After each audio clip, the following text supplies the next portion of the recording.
Ministerial Forum 2023.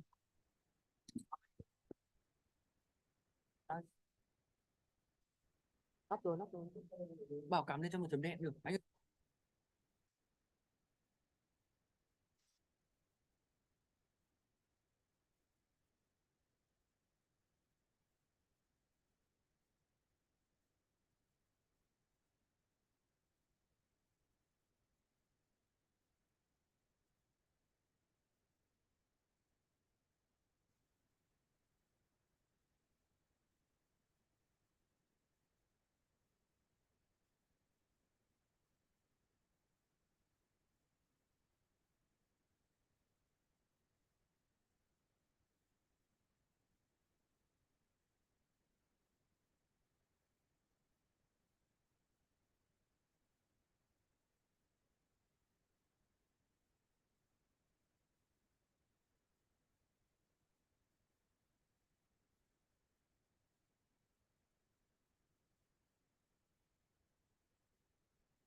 Kính thưa Phó Thủ tướng Chính phủ Trần Lưu Quang, kính thưa các bộ trưởng và quý vị đại biểu, xin chào mừng quý vị đại biểu tham dự diễn đàn Bộ trưởng Oecd Đông Nam Á với chủ đề Đầu tư bền vững và chất lượng, động lực mới cho quan hệ đối tác Oecd Đông Nam Á.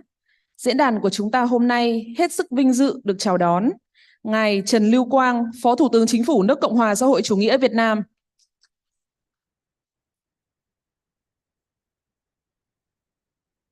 Ngài Bùi Thanh Sơn, Bộ trưởng Ngoại giao Việt Nam, đồng chủ tịch chương trình Đông Nam Á.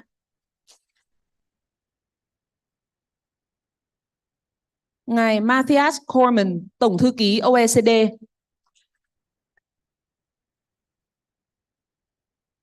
Bà Alicia Payne, nghị sĩ Quốc hội Australia, Chủ tịch Ủy ban Thường trực, Lãnh thổ Thủ đô và Hải ngoại, đồng chủ tịch chương trình Đông Nam Á. Diễn đàn còn có sự tham dự của các bộ trưởng, trưởng đoàn, đại sứ, quan chức cao cấp, đại diện các tổ chức quốc tế và khu vực, các viện nghiên cứu và cộng đồng doanh nghiệp của các nước OECD và các nước Đông Nam Á, cùng lãnh đạo các bộ, ngành, địa phương Việt Nam và các quý vị đại biểu đang tham dự trên nền tảng trực tuyến. Xin nồng nhiệt chào mừng tất cả các quý vị.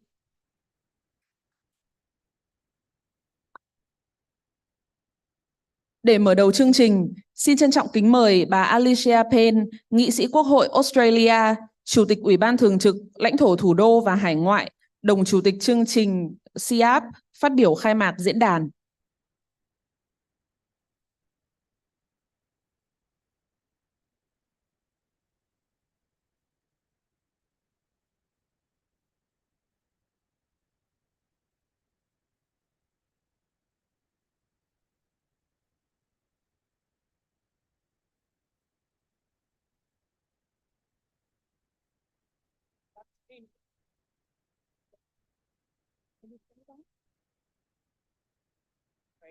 Good afternoon, wonderful to be here.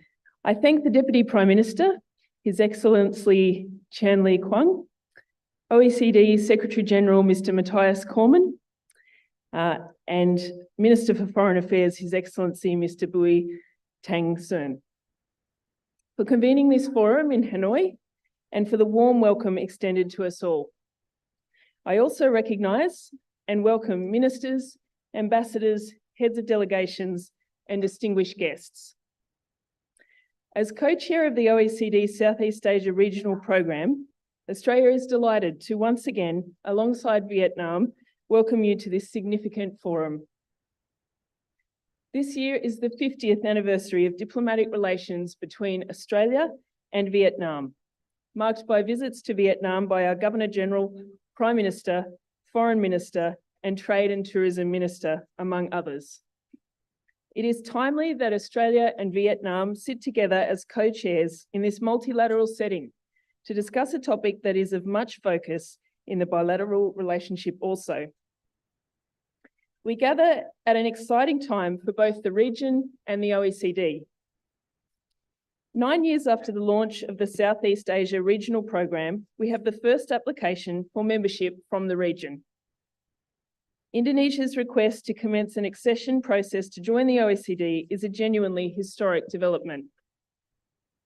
Australia strongly supports Indonesia's request and looks forward to an OECD decision before the end of this year to start those negotiations.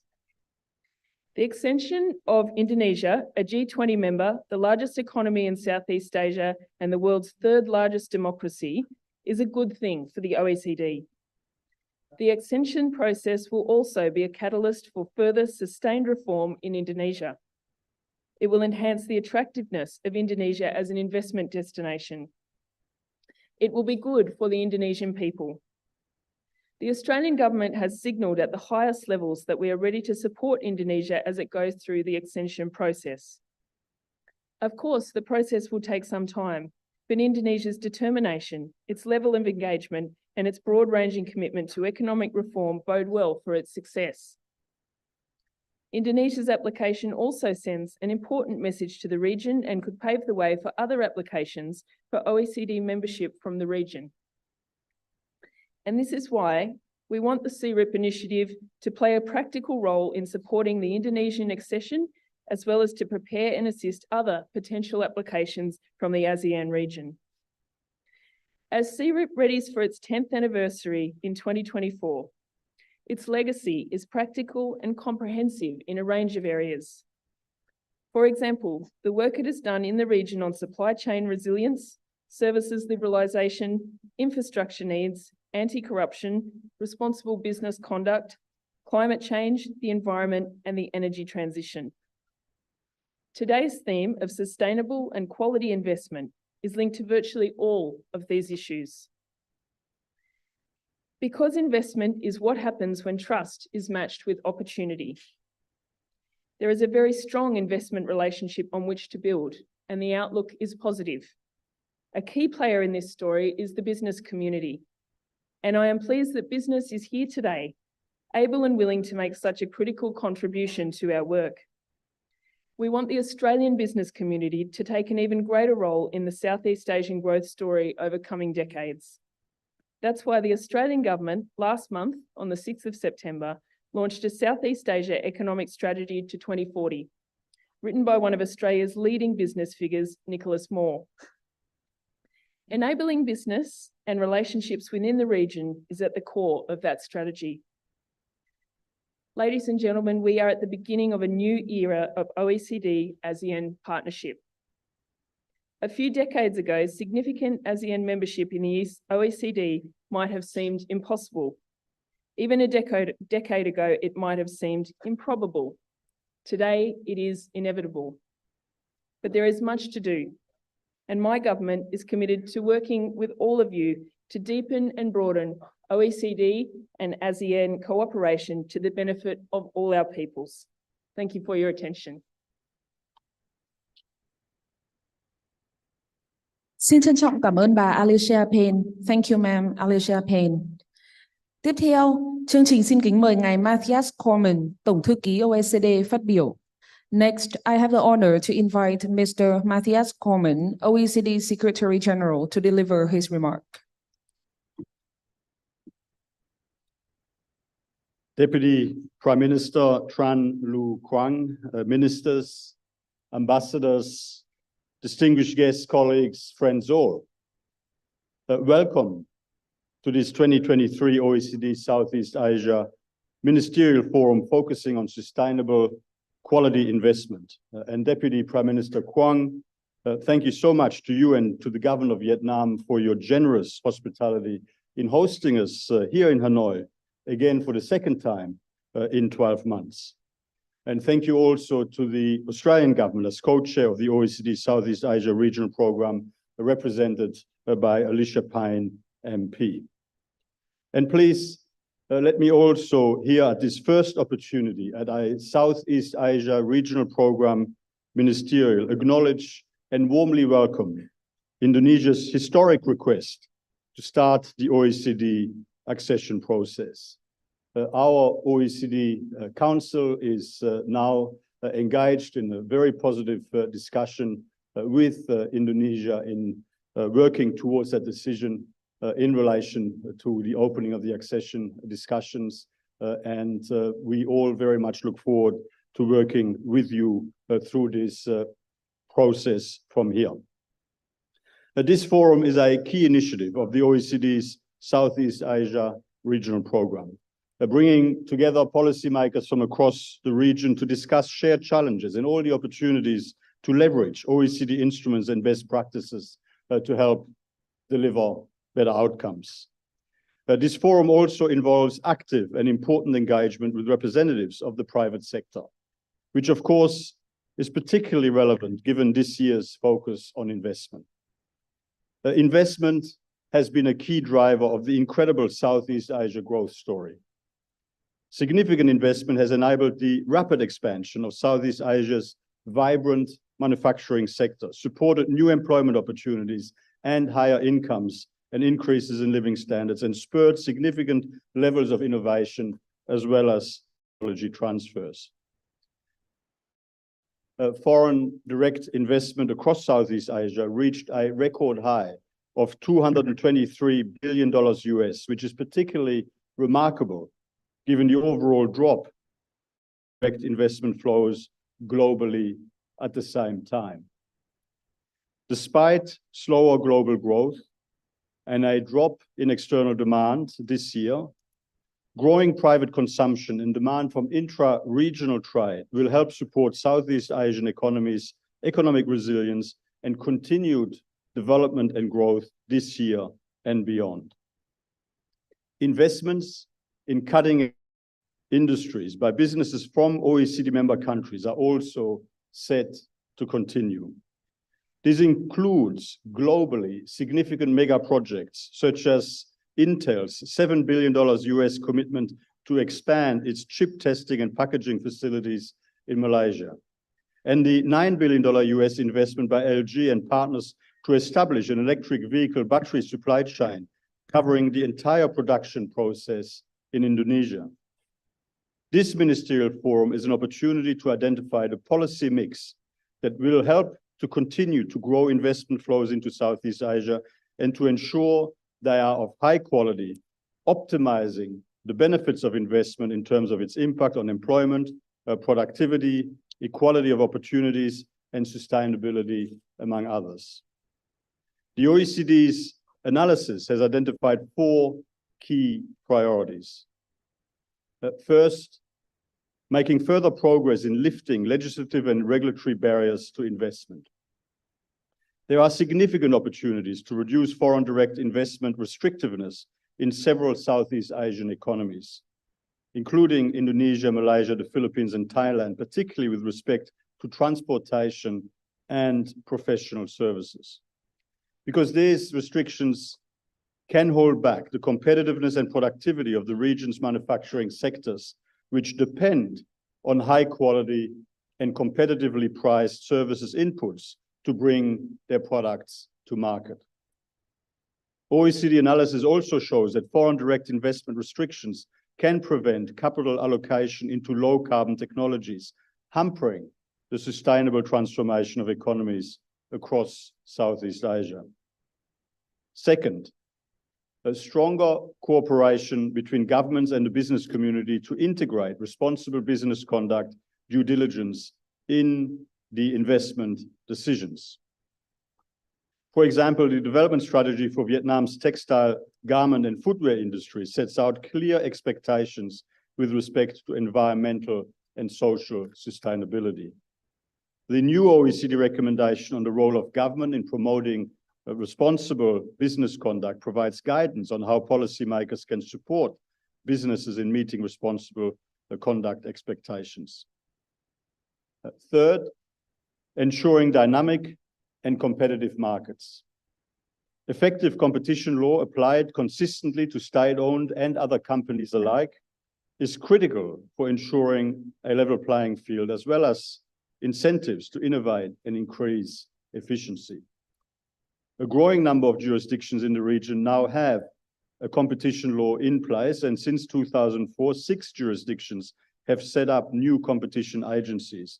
Vietnam in 2004, Singapore in 2005, Malaysia in 2010, the Philippines in 2016, Thailand in 2017, and Brunei Darussalam in 2017.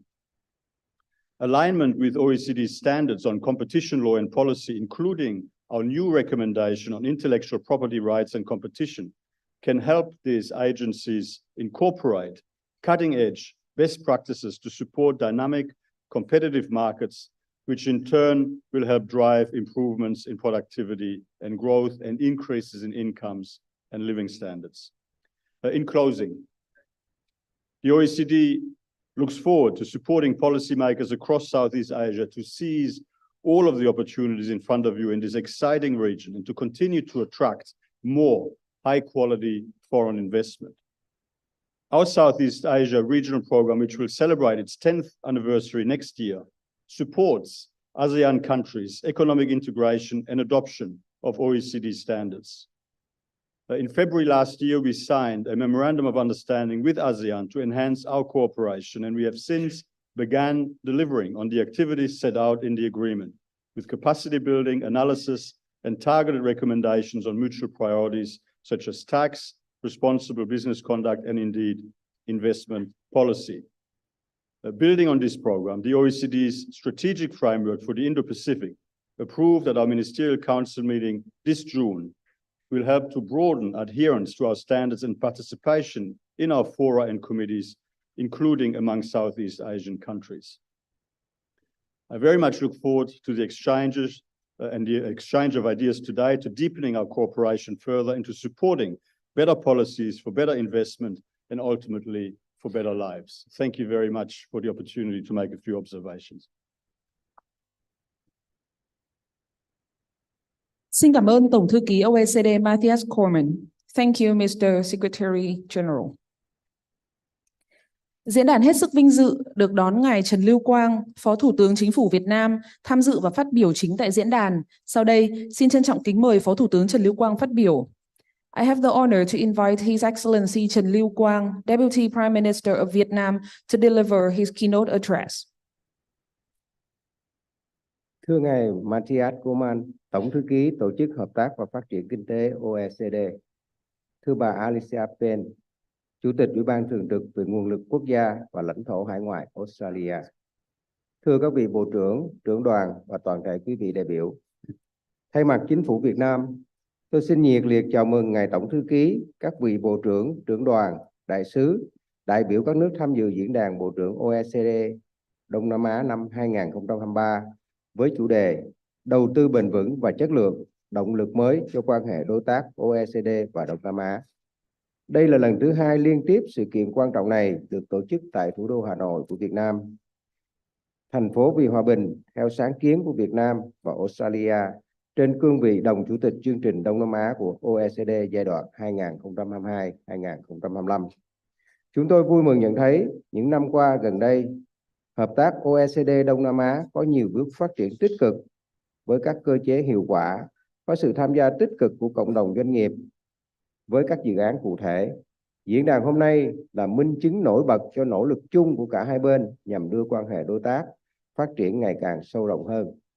Thưa tất cả quý vị, trong bối cảnh kinh tế thế giới còn nhiều khó khăn, tăng trưởng chậm, đầu tư toàn cầu sụt giảm do hậu quả của đại dịch COVID-19 và những bất ổn trong môi trường chính trị an ninh quốc tế, khu vực Đông Nam Á vẫn là điểm sáng trong thu hút FDI.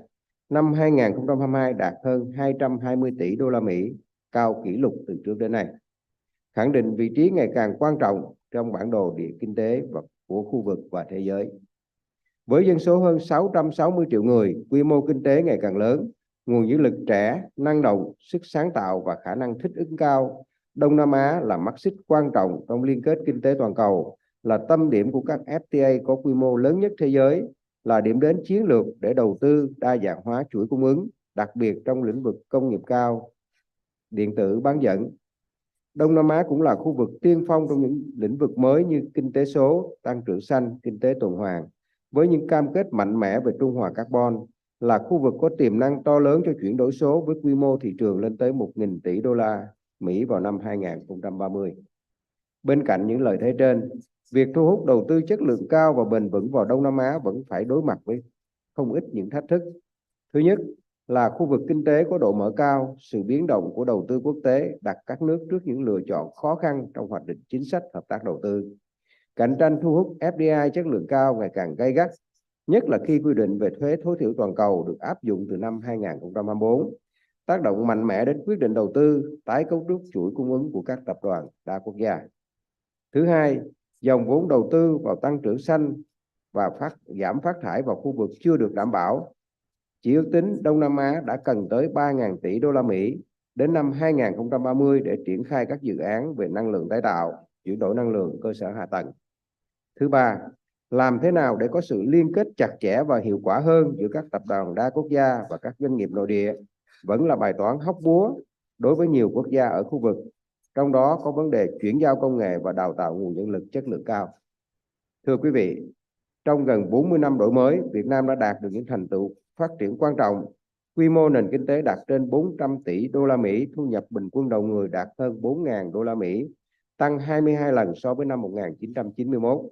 Việt Nam đã trở thành một trong 30 nền kinh tế có kim ngạch xuất nhập khẩu hàng hóa hàng đầu, đã ký kết được 16 FTA với trên 60 nước và vùng lãnh thổ. Quan điểm của Việt Nam là phát triển bao trùm, nhanh và bền vững, không hy sinh tiến bộ và công bằng xã hội để chạy theo tăng trưởng kinh tế đơn thuần. Quyết tâm xây dựng nền kinh tế độc lập, tự chủ gắn với chủ động, tích cực hội nhập quốc tế sâu rộng hiệu quả, lấy nội lực là cơ bản, quyết định ngoại lực là quan trọng, đột phá, đẩy mạnh triển khai 3 đột phá chiến lược về thể chế, hạ tầng và nguồn nhân lực, thúc đẩy phát triển dựa trên khoa học công nghệ và đổi mới sáng tạo. Đầu tư luôn được xác định là một động lực tăng trưởng quan trọng của nền kinh tế Việt Nam. Đầu tư công luôn được chính phủ quan tâm thúc đẩy quyết liệt. Đầu tư nước ngoài được khuyến khích, tạo điều kiện phát triển lâu dài trong môi trường cạnh tranh bình đẳng. Với nền tảng vĩ mô ổn định, lạm phát được kiểm soát tốt, tăng trưởng đạt mức cao so với khu vực và thế giới, môi trường kinh doanh ngày càng cải thiện, thu hút FDI vào Việt Nam tiếp tục khởi sắc. Tại hội nghị đối thoại với các doanh nghiệp nước ngoài mới đây, Thủ tướng Việt Nam đã nêu 3 cam kết về: 1. Bảo vệ quyền và lợi ích hợp pháp chính đáng của nhà đầu tư. 2. Là đồng hành cùng các doanh nghiệp vượt qua khó khăn. Và 3. Là tạo môi trường hệ sinh thái sản xuất kinh doanh bình đẳng, minh bạch, lành mạnh và bền vững. Chúng tôi tin tưởng rằng đây sẽ là nền tảng để tăng cường quan hệ hợp tác đầu tư chất lượng cao và bền vững giữa Việt Nam với các đối tác, trong đó có các nước OECD và Đông Nam Á. Thưa quý vị, để thúc đẩy hơn nữa hợp tác đầu tư OECD Đông Nam Á trong thời gian tới, tôi xin nêu một số định hướng sau. Một là tiếp tục tăng cường tư vấn chính sách, hỗ trợ kỹ thuật và chia sẻ kinh nghiệm với các nước Đông Nam Á trong xây dựng thể chế, nâng cao năng lực quản trị quốc gia về đầu tư bền vững. Hai là tạo động lực cho hợp tác đầu tư về phát triển bền vững trong các lĩnh vực mới nổi và trọng điểm như chuyển đổi năng lượng, tăng trưởng xanh, kinh tế số, kinh tế tuần hoàn, nông nghiệp sinh thái. Ba là hỗ trợ thiết lập các nền tảng cho đầu tư bền vững tại khu vực. 4 là tạo lập các hình mẫu trong hợp tác đầu tư phát triển bền vững và chất lượng. 5 là không ngừng củng cố môi trường hòa bình, ổn định cho hợp tác và phát triển. Chúng tôi bày tỏ sự tin tưởng rằng diễn đàn lần này sẽ tìm được nhiều giải pháp hữu hiệu, khả thi để thúc đẩy hợp tác đầu tư chất lượng cao và bền vững, góp phần tạo động lực mới cho quan hệ giữa OECD và Đông Nam Á. Xin chúc Ngài Tổng Thư ký, các vị Bộ trưởng, trưởng đoàn và toàn thể quý vị đại biểu sức khỏe, hạnh phúc và thành công. Chúc quý vị có nhiều trải nghiệm thật đẹp trong những ngày mùa thu tuyệt vời tại Hà Nội. Xin trân trọng cảm ơn.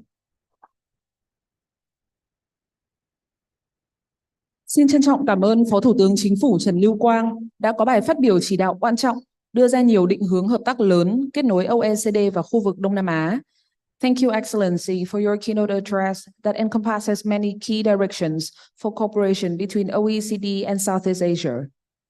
Sau đây, xin kính mời Phó Thủ tướng Chính phủ và các quý vị đại biểu cùng hướng mắt lên màn hình để nhìn lại một số kết quả hợp tác nổi bật của chương trình Đông Nam Á trong nhiệm kỳ đồng chủ tịch của Việt Nam và Australia.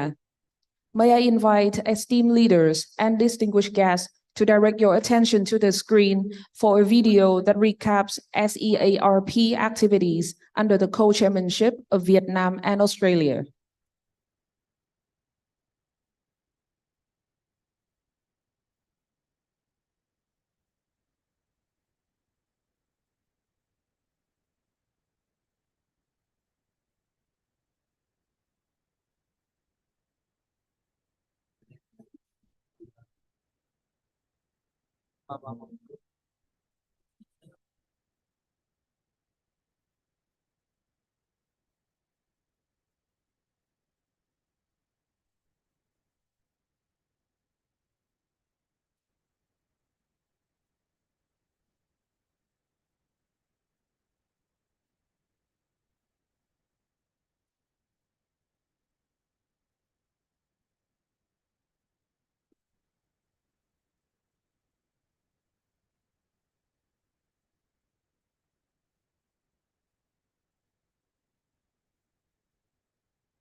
Xin trân trọng cảm ơn các quý vị đại biểu. Thank you, Excellencies, ladies and gentlemen.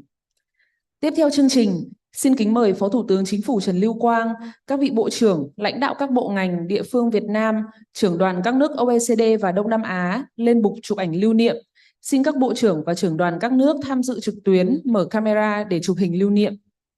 Now I have the honor to invite His Excellency Deputy Prime Minister Trần Lưu Quang, Foreign Ministers Bùi Thanh Sơn, Ministers, Excellencies, Ministers, leaders of the Vietnam ministries and agencies, heads of delegations from OECD countries and Southeast Asia countries to join a photo session. For Excellencies and heads of delegation joining the forum via our virtual platform, please turn on your cameras. We will take a picture from the count of 1 to 3.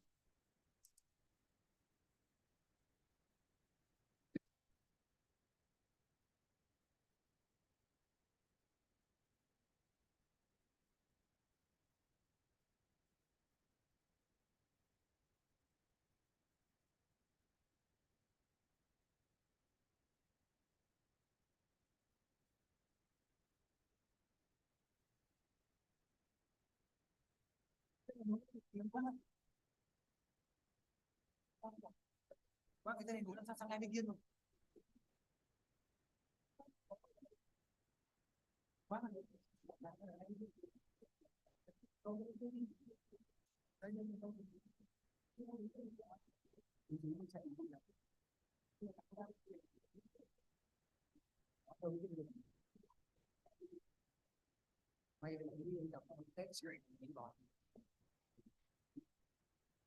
We will now take a picture on the count from 1 to 3.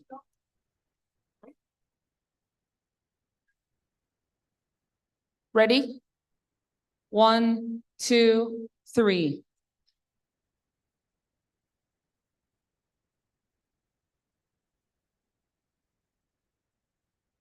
Thank you very much, Excellencies, ladies and gentlemen. Xin trân trọng kính mời Phó Thủ tướng Chính phủ Trần Lưu Quang, Bộ trưởng Ngoại giao Bùi Thanh Sơn, bà Alicia Payne, Nghị sĩ Quốc hội Australia, Tổng thư ký OECD Matthias Cormann và Chủ tịch VCCI Phạm Tấn Công nán lại sân khấu để chụp ảnh lưu niệm với biên bản ghi nhớ hợp tác mạng lưới doanh nghiệp OECD Đông Nam Á vừa được ký kết sáng nay giữa Hội đồng Tư vấn Kinh doanh ASEAN và Hiệp hội Doanh nghiệp tại OECD. Xin mời đại diện ông Bernardino Monica Vega, Chủ tịch Hội đồng Tư vấn Kinh doanh ASEAN và ông Phil O'Reilly, Chủ tịch Hiệp hội Doanh nghiệp tại OECD lên sân khấu chụp ảnh lưu niệm.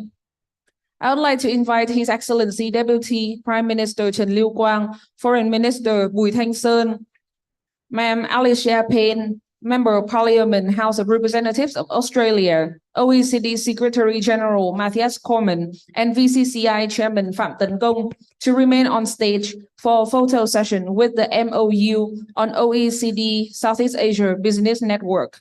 I also like to invite Mr. Bernardino Monica Vega, Chair of ASEAN Business Advisory Council, ASEAN BAC 2023, and Mr. Phil O'Reilly, Co-Chair of OECD Southeast Asia Business Network, Business at OECD BIAC, to join the photo session on stage.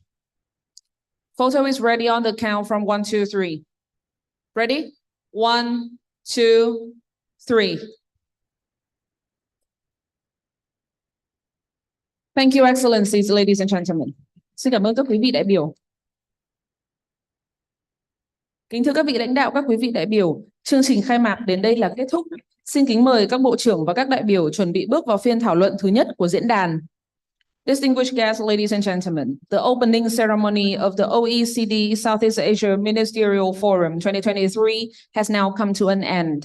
The first ministerial discussion of the forum will begin in a minute.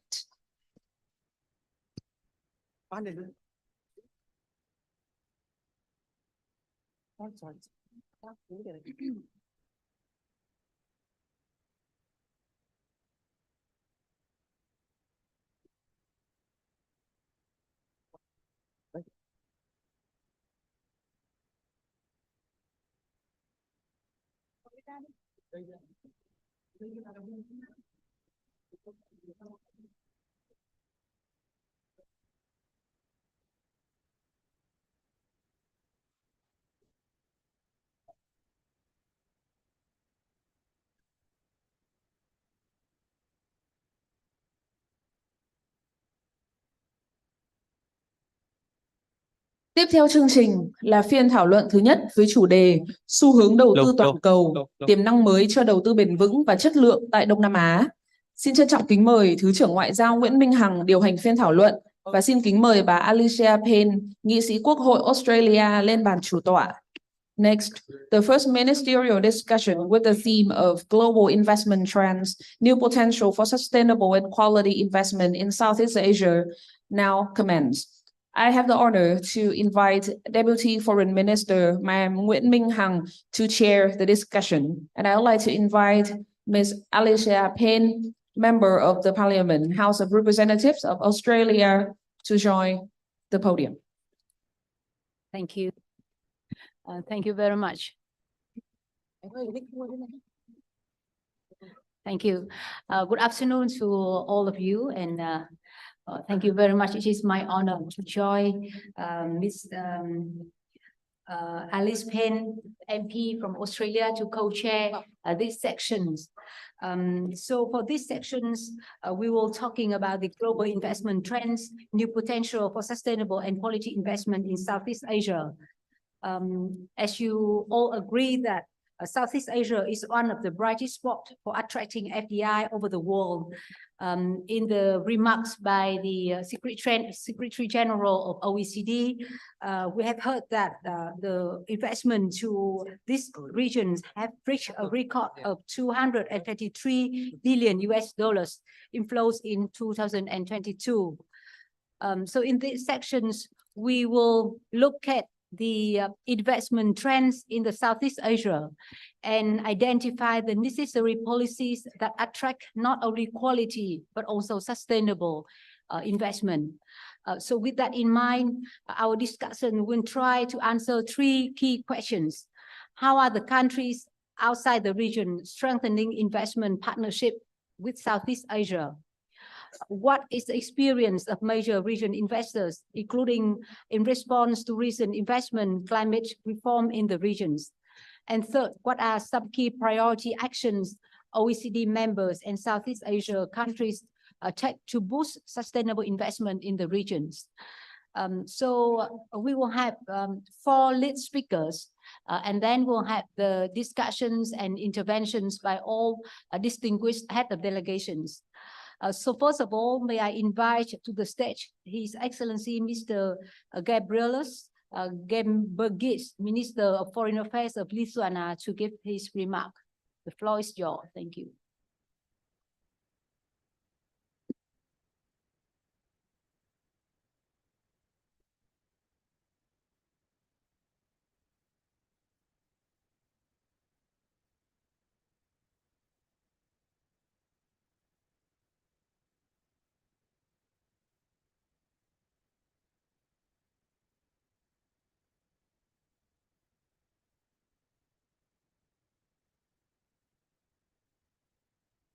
Secretary General, Mr. Corman, the ministers, ladies and gentlemen, I'm grateful for this opportunity to address the OECD Southeast Asia Ministerial Forum.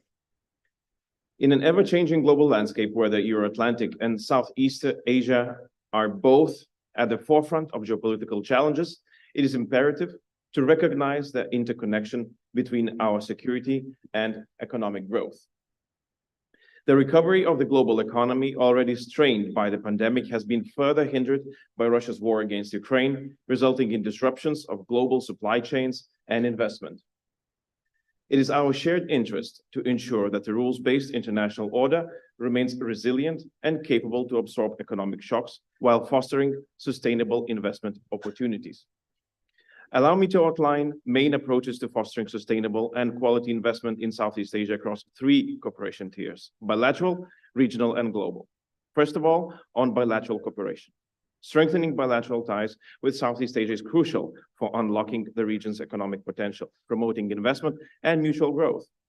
Lithuania has recently adopted its first ever Indo-Pacific strategy and is firmly committed to expanding our footprint in the region, particularly in high-value sectors such as electronics, biotechnology, lasers, and renewable energy. Furthermore, we have bolstered our diplomatic presence by opening embassies in Australia, South Korea, Singapore, and a trade representation office in Taipei. Second, on EU-Southeast Asia cooperation. The EU plays a pivotal role in promoting sustainable investment in Southeast Asia. Upholding a rules-based trade and investment order is essential, along with the development of effective tools to respond to economic coercion. EU free trade agreements with Singapore and Vietnam have already opened vast trade opportunities. We support and encourage the ongoing EU trade negotiations with other countries in the region. Lithuania has also ratified the EU-Vietnam Investment Protection Agreement and encourages remaining EU member states to complete the ratification. Furthermore, the EU Global Gateway is a significant initiative to attract quality and sustainable investment in Southeast Asia. It can narrow the global investment gap while advancing social, environmental, and digital transformations. Global Gateway also distinguishes itself from other initiatives by aiming to avoid unsustainable investment practices that can leave recipient countries with an unsustainable debt burden. And finally, on global cooperation. Sustainable and high-quality investments should also be secure. Global cooperation is crucial to tackle economic and national security risks in infrastructure investments. The OECD is well positioned to guide Southeast Asian governments in this regard. Through initiatives like the FDI Qualities Initiative and Responsible Business Conduct, the OECD can empower governments and investors for sustainable and secure investments and improved investment policies. The Blue Dot Network will also play a significant role in attracting reliable private sector investors to Southeast Asia countries. Lithuania is ready to forge a mutually beneficial partnerships in Southeast Asia while contributing to global initiatives and strengthening rules-based cooperation. Such strong and reliable partnerships should be the cornerstone of ever closer mutually beneficial ties between Europe and Southeast Asia. Thank you.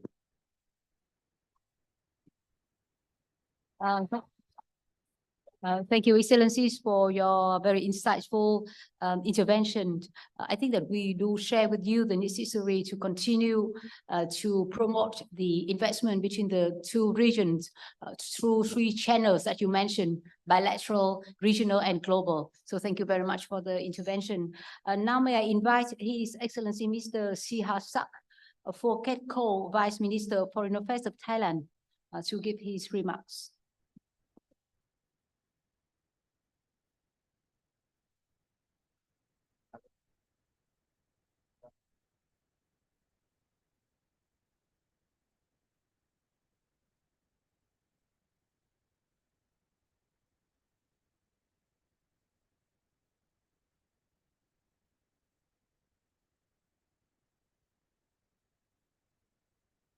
Excellencies, and I also wanted to express my appreciation to our co-chair and for organizing this very important conference. I wanted to begin by saying that Thailand is very proud of our robust engagement with OECD.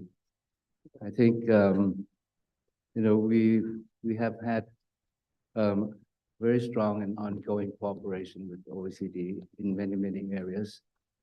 Especially, we welcome the decision of Indonesia to apply for membership. On our part, I'd also like to say that we're also in the process of submitting our application for membership in the OECD. Last month, I had the privilege of accompanying my Prime Minister to the UNGA, the UN General Assembly in New York. I think it was obvious that the concern on the part of every country was that we are falling short of reaching, our sustainable development goals and also our climate ambition. So I see, it's crucially important that we do our best to promote sustainable and quality investment. And so I think this is a timely opportunity for us to share our views on what each of us are doing in terms of promoting sustainable and quality investment.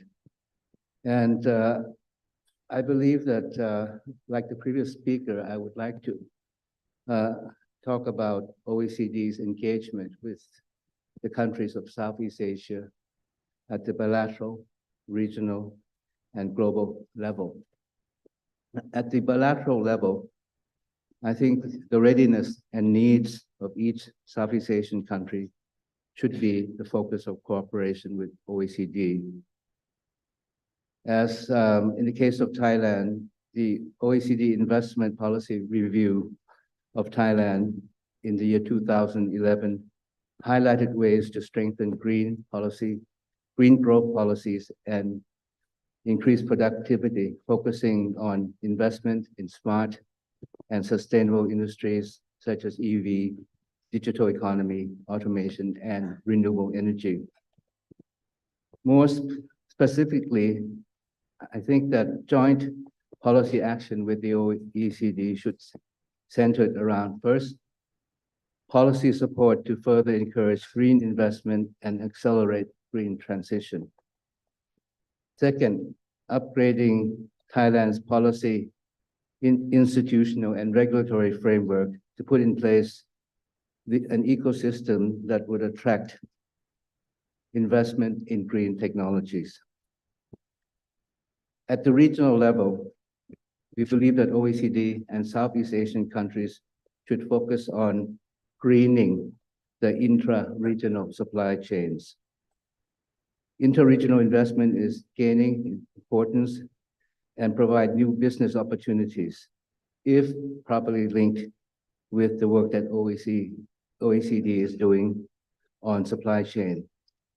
Now, according to UNTAC, FDI flows among the ASEAN countries amounted to $85 billion in the year 2022, a large part of which were intra-regional.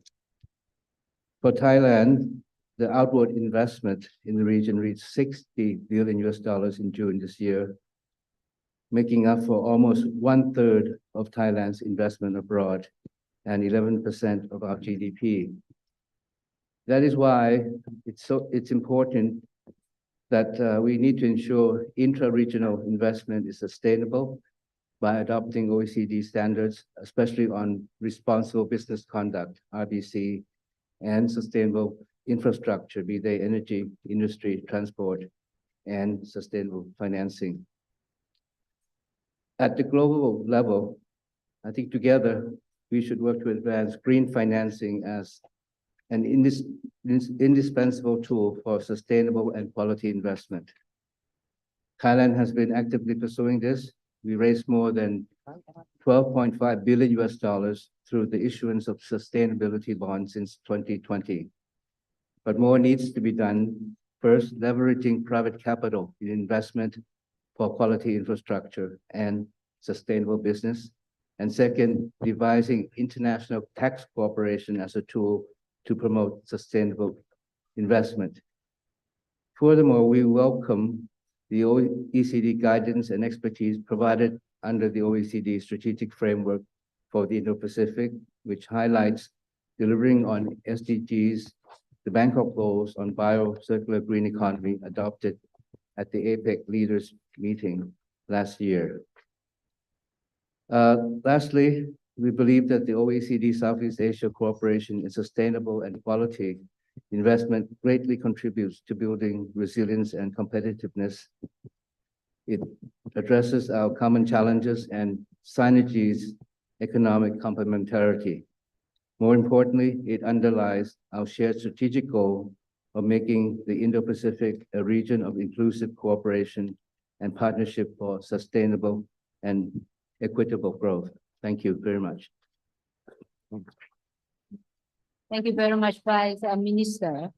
And now I would like to invite Mr. Kamindi Noah, Director for Financial and Enterprise Affairs Directorate of OECD, to brief us about the investment trends in the Southeast Asia region. Thank you.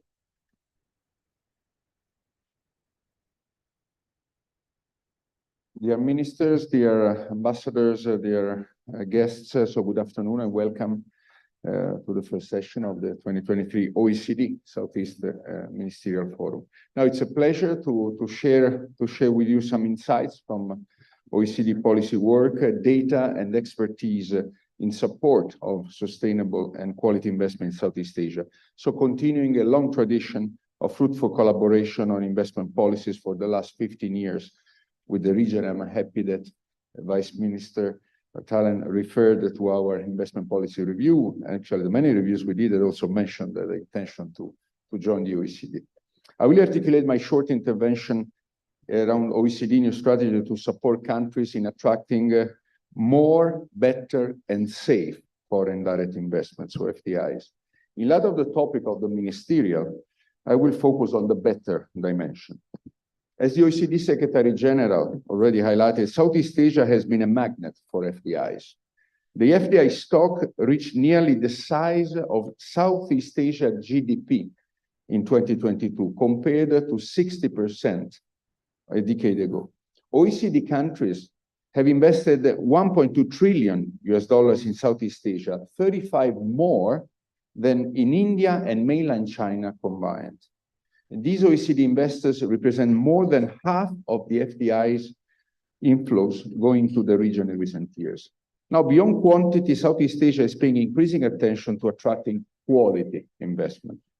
The OECD FDI qualities indicators show that greenfield FDI in Southeast Asia generates on average 260,000 direct jobs every year, even if the job creation intensity of this project has been declining since 2016. This signals maybe a structural shift to investment in advanced manufacturing and knowledge-intensive services that rely more on high-skilled jobs and less on competitive labor costs.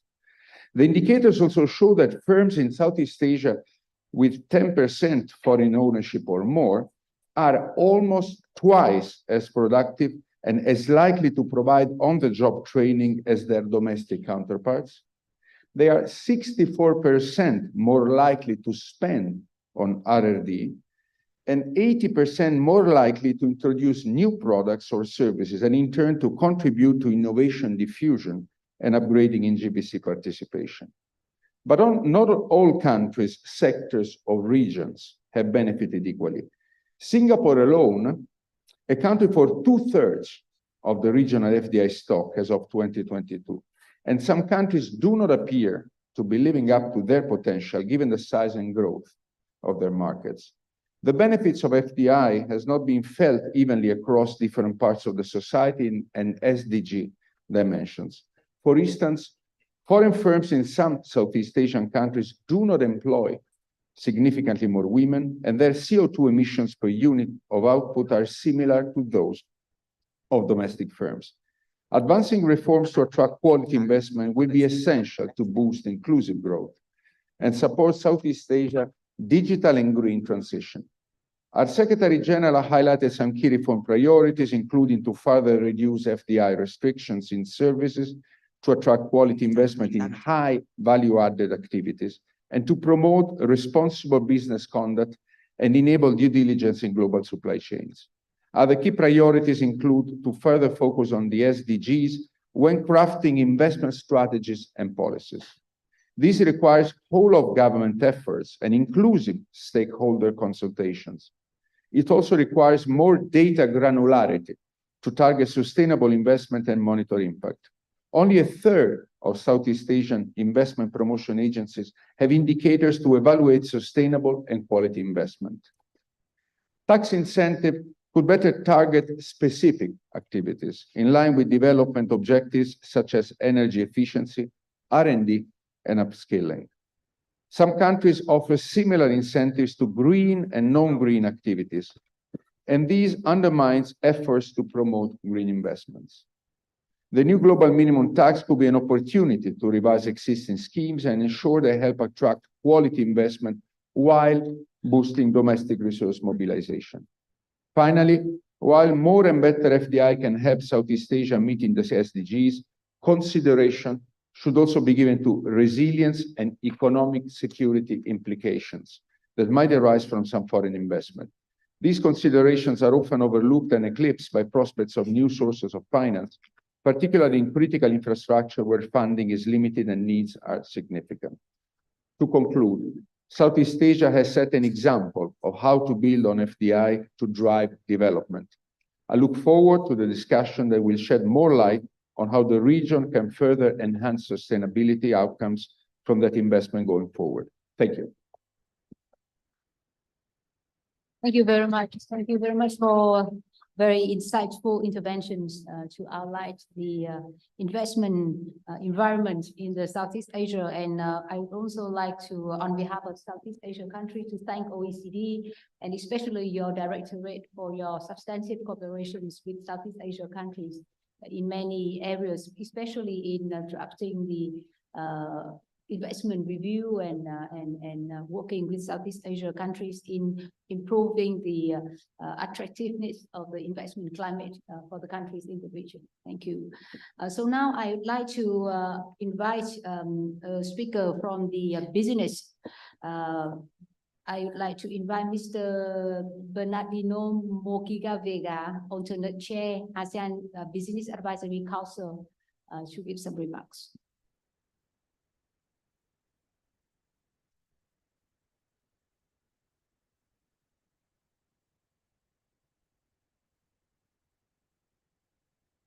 Good afternoon, distinguished guests, Your Excellencies, ladies and gentlemen, co-chairs, and especially the Secretary General of OECD, Mr. Matthias Cormann.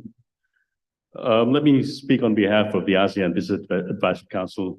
A big thanks for allowing me to speak in this forum briefly. The ASEAN region has undeniably been a powerhouse of economic growth in recent decades. Yet with the growth comes heightened responsibility, and we understand that. Responsibility to address pressing challenges of environmental sustainability, social equity, governance excellence. A sustainable investment is no longer just a common term. It is already part of, evolved into an integral part of our business process and has become a fundamental pillar of development. And the importance of sustainable investment in ASEAN lies within its potential to foster economic growth while simultaneously safeguarding our environment, promoting social inclusivity, and adhering to robust governance principles. So it's a balance between sustainability and growth. During Indonesia's chairmanship, ASEAN BAC has undertaken several legacy projects amid the driving concrete action within the region requiring a sustainable investment to support these practices. Some of these legacy projects includes the integration and acceleration of payment processes. We have proposed the establishment of the cross-border QR code with common digital payment and currency. This will simplify the reduced cost of payments across the ASEAN region and allow for local currency settlement between ASEAN countries. Second, empowering digital lending platforms. These platforms will connect micro, small, and medium-sized enterprises, or MSMEs, in need of funding with impact-driven crowd lenders seeking attractive returns. This will help MSMEs access the funding required for the growth and really address the underserved, underbanked communities in Southeast Asia. We also develop what we call knowledge repository and best practices sharing platform, which initiates to assist MSMEs to upscaling, to providing access to information and resource necessary for their success. Right now, the ASEAN BAC is developing translation among ASEAN languages using ChatGPT technology. And we hope that we could roll this out by the end of next year. So a Laotian businessman can speak to an Indonesian, speaking Laotian in Laos and speaking Bahasa in Indonesia using ChatGPT. So we're developing this technology. We're also proposing a net zero hub for ASEAN. This is designed to assist private sector in embracing, initiating their journey towards achieving net zero emissions, contributing to the region's climate goals. And in promoting these projects, we travel to all ASEAN countries, as well as some of our development partners, meeting potential partners and investors. And hopefully many OECD member countries will be also interested in the region. We've also enhanced collaboration, focus on a wide ranging of issues this year, promoting trade and investment, which aims to facilitate the trade investment between ASEAN and OECD countries, creating opportunities for economic growth. We're also supporting SME development by working together with organizations that are committed to developing policies and business models, programs to support the growth of SMEs in both regions. We're also encouraging innovation and entrepreneurship. The collaboration seeks to foster an environment that nurtures innovation and entrepreneurship, fostering economic vitality. And lastly, we also address climate change and the environmental challenges that comes with it. We are actively working on climate change initiatives and issues that we will and hope that we will have a positive impact on the environment, contributing to global sustainable goals. Lastly, we believe that Indonesia can be a bridge to ASEAN. Indonesia is important of such cross-border collaboration, which it cannot be overstated. We hosted both the B20 and the ASEAN BAC 2 years in a row. And in today's globalized world, economic and environmental challenges are intricately interconnected. And we found out both those issues the last couple of years. And in conclusion, the growing importance of sustainable investment in ASEAN cannot be ignored. The ASEAN Business Advisory Council, or ASEAN BAC, through the initiatives and partnerships, which includes the MOU we signed with BIAC this morning, will play a vital and pivotal role in promoting and facilitating sustainable investment in the region. Thank you. Thank you for your intervention. And I think that we are very delighted to see the active engagement of the businesses, both from OECD and from the Southeast Asia region to the SEED program. And for that, we would like to thank our Australian colleagues for your leadership in this process. So we have listened to 4 late speakers from the 2 regions and from OECD and from the business perspective. Now I would like to open the floor for the interventions by head of delegations and all participants. I would like to kindly ask you to have each intervention to be limited in 3 minutes. So first, I would like to invite our co-chair, Ms. Alicia Penn, MP, Chair of the Joint Standing Committee on the National Capital and External Territories of Australia, to make the intervention. Thank you very much, distinguished speakers, and I want to particularly thank Vice Minister Hung for opening the session and for providing such thought-provoking questions. We have listened to what our partners in the region have been telling us. One of the highest priorities is investment in high-quality, sustainable infrastructure. That is why we are increasing our infrastructure focus in Southeast Asia. This includes programs such as Partnerships for Infrastructure, which is supporting partners to strengthen infrastructure policy, planning, procurement, and investment readiness. And the new Australia-Indonesia Climate and Infrastructure Partnership to support Indonesia's development of climate-resilient infrastructure and transition to net zero. In addition, the Mekong Australia Partnership, we are supporting Mekong countries to improve public financial management and social and environmental safeguards and infrastructure. And we are working with NGOs and researchers to strengthen water security and climate change resilience. We are also working with Mekong policymakers through the Mekong Foreign Investment and Critical Infrastructure Initiative to support dialogue and capacity building on how foreign investment policies can balance openness to investment with their national interest considerations.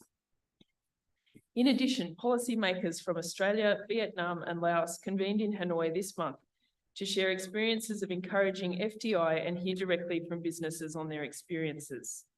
Investment is not something we see through a development lens. We must engage our private sector to look to regional opportunities. Australian companies already have long-term investments in Southeast Asia. But while Australia has been part of the Southeast Asia investment story over decades, our investment has not kept pace with the region's recent rapid growth.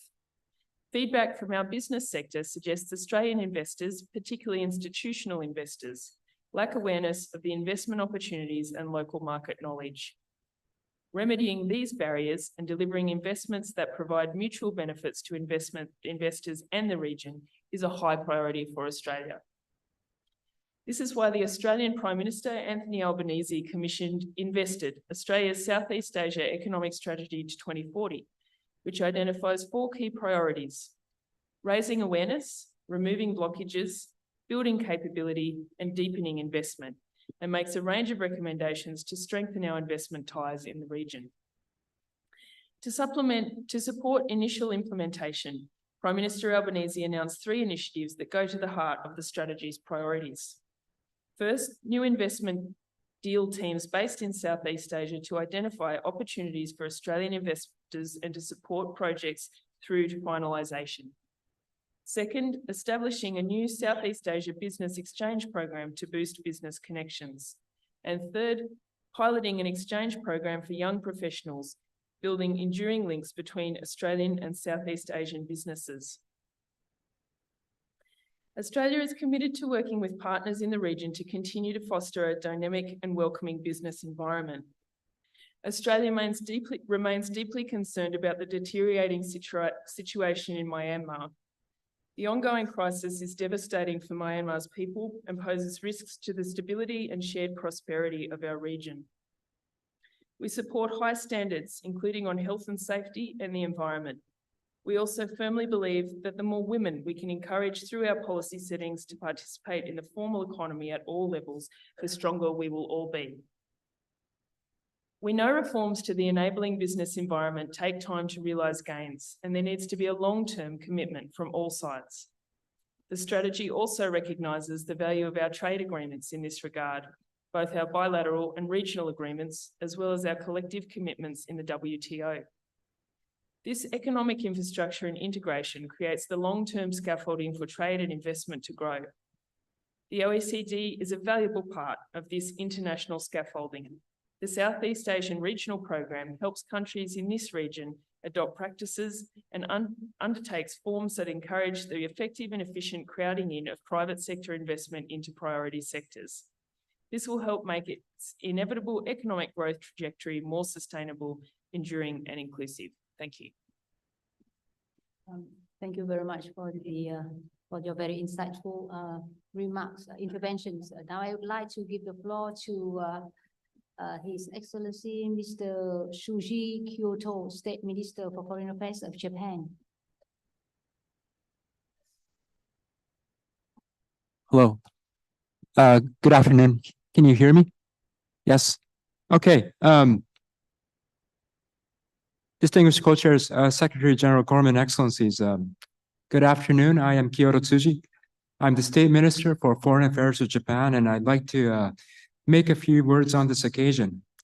First of all, I'd like to thank the co-chairs, Vietnam and Australia, for sharing us your wisdom. And let me also express my appreciation to the OECD Secretariat for their dedication for organizing this forum.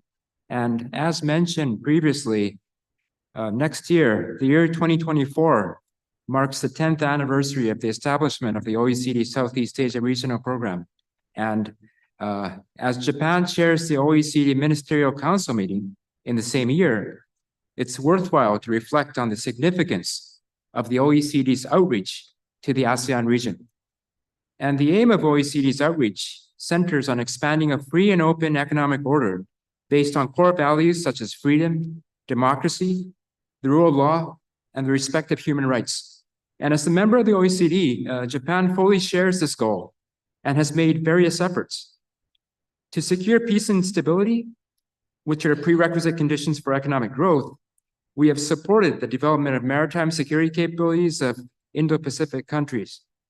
And Japan has also worked hard to promote economic partnership in the Indo-Pacific region, such as CPTPP and IPEF.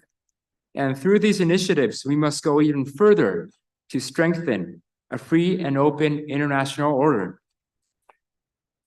Look, ASEAN is a region with a great economic potential. In the ASEAN Outlook on the Indo-Pacific, ASEAN upholds openness, transparency, inclusivity, and respect for international law. And it's imperative for us to further promote these principles and international standards to create a free and open international order. This will in turn attract private investment to the ASEAN region and lead to sustainable economic development in the region. And to complement this trend, Japan encourages the OECD to strengthen the support for ASEAN countries under the new strategy on more, better, and safe FDI. And let me also reiterate Japan's support for Indonesia's determination to join the OECD, as it would foster a free and open international order. On Japan's own efforts, Prime Minister Kishida recently announced the Japan-ASEAN Comprehensive Connectivity Initiative. And through this, we will continue to contribute to strengthening ASEAN's connectivity in 6 areas, including the development of transportation infrastructure, digital connectivity, maritime cooperation, supply chain resilience, electricity connectivity, and human and knowledge connectivity. And in conclusion, let me emphasize that the promotion of international standards of the OECD will invite FDI to the ASEAN region, and this will in turn help meet the region's ever-growing demands for development financing and contribute to the region's sustainable development. Thank you. Thank you. Thank you very much, Excellency, for your very insightful comments. And we would also like to thank for your continuous support to the CIP programs in the last 10 years, nearly 10 years since its establishment under your leadership. And we look forward to your continued support to the CIP program, especially in the next year when we celebrate the 10th anniversary of this program. So now I would like to turn to the Right Honourable Anne-Marie Trellians, Minister of State of the UK, to give the remarks. Thank you. Thank you very much indeed. It's a pleasure to be here and to be part of this really important discussion. Decoupling economic growth from fossil fuels is the greatest challenge of our age. It is a challenge that is not only a hurdle to overcome, but also an opportunity to grasp. And the prize for climate vulnerable communities from the Mekong to Mindanao could not be greater. The Asian Development Bank estimates that the region needs to invest around $210 billion each year in climate resilient infrastructure. And so private finance will be key. And many countries in the region are attracting investors with green reforms and policies, including carbon taxes, dedicated green industrial zones, incentives for electric vehicles, and opening up protected sectors to foreign investment. These reforms, coupled with the region's strong growth trajectory, explain why Southeast Asia's share of global foreign direct investment climbed to 17% last year, up almost 200% since 2016. Soaring investor confidence highlights how Southeast Asia can drive Asia's transition to renewable energy and clean transport. The UK's approach is to support and accelerate this transition wherever we can. We primarily do this through British investment partnerships, which offer finance and technical expertise to boost sustainable economic growth. British investment partnerships help to create innovative financial instruments to meet green financing needs, and they use our development finance as a magnet to attract much larger sums of institutional and private investment. For example, our development finance institution, BII, recently invested in a regional renewable energy fund from its new regional office in Singapore.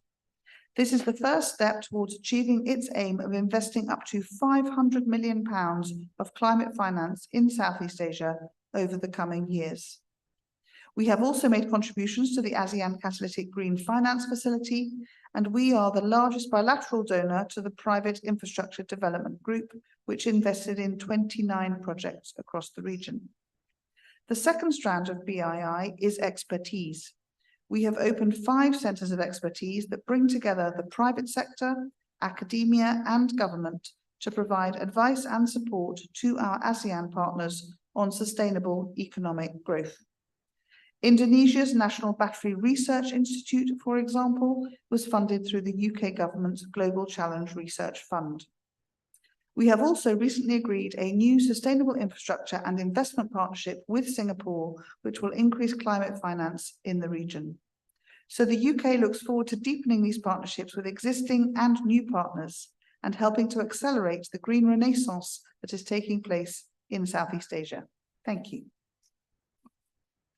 Thank you very much for your excellent contribution to the discussions, and in which you mentioned some very important topic for the regions, which is including green finance, expertise, and many others. Thank you. So now I would like to give the floor to His Excellency Mr. Adipyo Pambudi, Deputy Minister for International Economic Cooperation of Indonesia. Good afternoon, distinguished fellows. Thank to Vietnam for warm hospitality, and thank to Australia for tirelessly support to Indonesia on the new paradigm of the economic development. Indonesia greatly appreciates for showing preliminary support to our intention for OECD membership. Driving sustainable and quality investment is front and center for Indonesia, as well as for deepening economic integration. To achieve Indonesia's vision of becoming an advanced economy, the government is focused on opening opportunities for 275 million people, 1,041 ethnics, more than 700 languages throughout our archipelago of 17,000 islands, unity in diversity. The priority setting for Indonesia's next long-term development plan is focusing on sustainability, innovation, inclusion, and the middle-class economic security. New tools and strategic partnerships are vital for realizing Vision 2045. This is imperative that share Indonesia requests to open accession discussion with the OECD. Working with the OECD as the benchmark, it becomes our pull factor on development, anchoring toward to the vision. We believe that working with more friends will be stronger. Moving closer to the East standard and best practices provide a roadmap for better policy for better life in Indonesia and well beyond. Indonesia could strengthen economic management, social development, and business enabling environments by strengthening linkages to advance and industrialize economy and accelerate its energy transition to achieve net zero emission by 2060 or sooner. Strengthening the framework for sustainable investment is key to Indonesia's future access. For we have transformed our policy on investment and job creation during pandemic, launching a carbon market and incentivizing technology-led investment to promote industry and firm productivity, especially in EV batteries and electronics. However, we can do more, much more. Indonesia is one of the largest tropical forests in the world.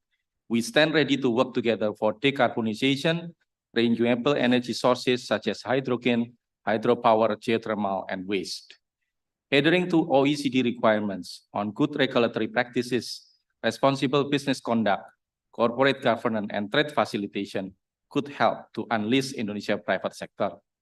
Utilizing OECD data and guidelines on science, technology, and innovation could strengthen our framework for ensuring new ideas, technology, and innovative practices transform Indonesia into competitive advanced economy.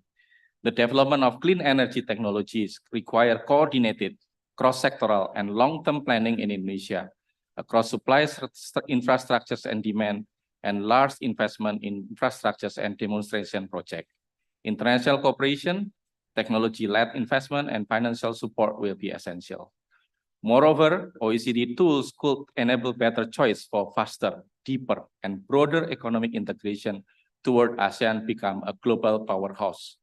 Indonesia could help to enlarge the OECD mission in our dynamic region while reinforcing ASEAN vision of becoming an economic community united by a common market.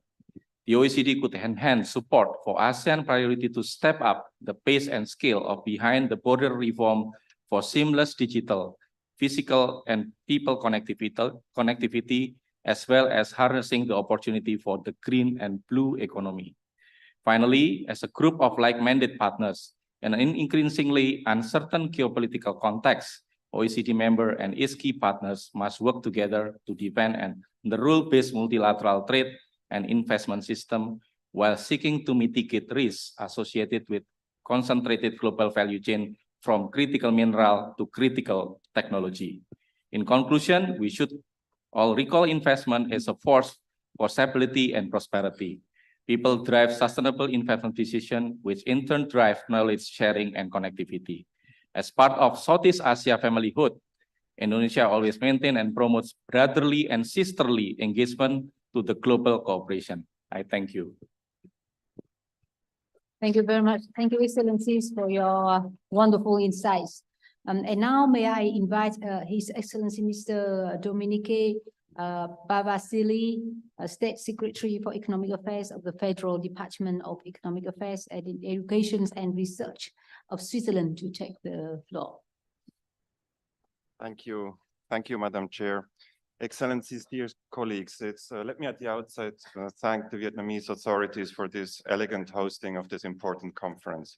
It is good to be part of an organization, the OECD, which is dear to us, reaching out to such a promising region, promising in times with multiple crises. It's good to have again a discussion of how to move forward in a positive tone. The speakers before me, they have already shown the progress which has been made by the Southeast Asian countries in improving their investment climates, and we commend them for this. Let me just touch upon three aspects that have been made in the presentations. First, the relevance of trade conditions. Secondly, the question of sustainable investment. And I would like also to add the need of quality infrastructure. To continue tapping the growing economic potential in the future, companies are dependent on good framework conditions. We therefore attach great importance to the conclusion and development of economic agreements. More specifically, Switzerland actively promotes free trade agreements that ensure national treatment in terms of market access for goods, but also for foreign direct investment in these partner countries. Once we have these bilateral investment protection agreements, then should provide the protection for these investments once they are established. Switzerland is among the 10 biggest investors in this region. And our private sector reports that there is still room for growth for a demand for our goods, but also for foreign direct investments. And the recent investment climate reforms have done considerable to increase this interest. However, we believe that not only more, but also more sustainable investment is needed. For example, Switzerland introduced due diligence legislation, which are aligned with the OECD responsible business conduct instruments. We also support the OECD FDI quality initiative, which goes, in our opinion, in the right direction. It remains imperative for OECD members and Southeast Asian nations to collaborate on policies and initiatives promoting sustainable investment. This includes promoting environmental, social, and governance principles, strengthening regulatory frameworks, and enhancing transparency and accountability. At this point, I also would like to raise the topic of quality infrastructure investment. Infrastructure is exposed to long-term risks that are difficult to assess at the outset and then are difficult to manage over the lifetime of such an asset. In Southeast Asia, the majority of infrastructure financing is provided by public actors, including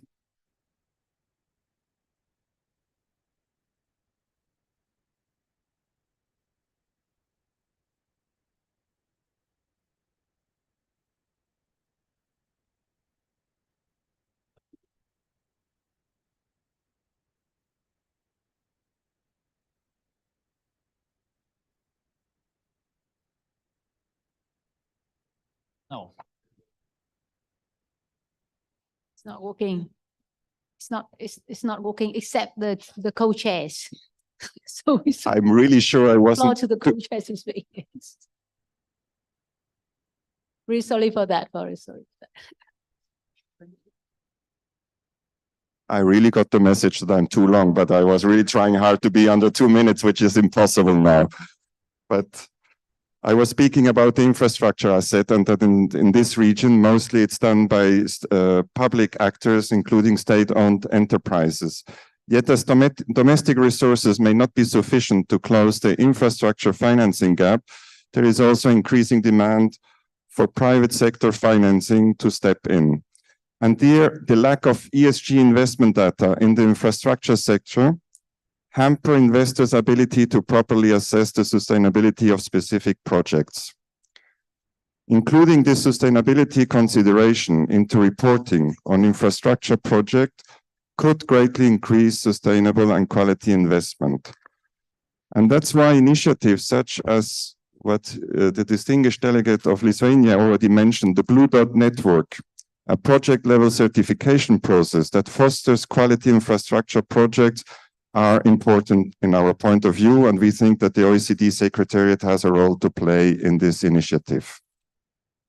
As we move forward in this discussion, I'm confident that we can collectively identify priority actions to further enhance the quality and sustainability of investment in Southeast Asia, and I am confident that the OECD has a major role to play in this. Thank you so much.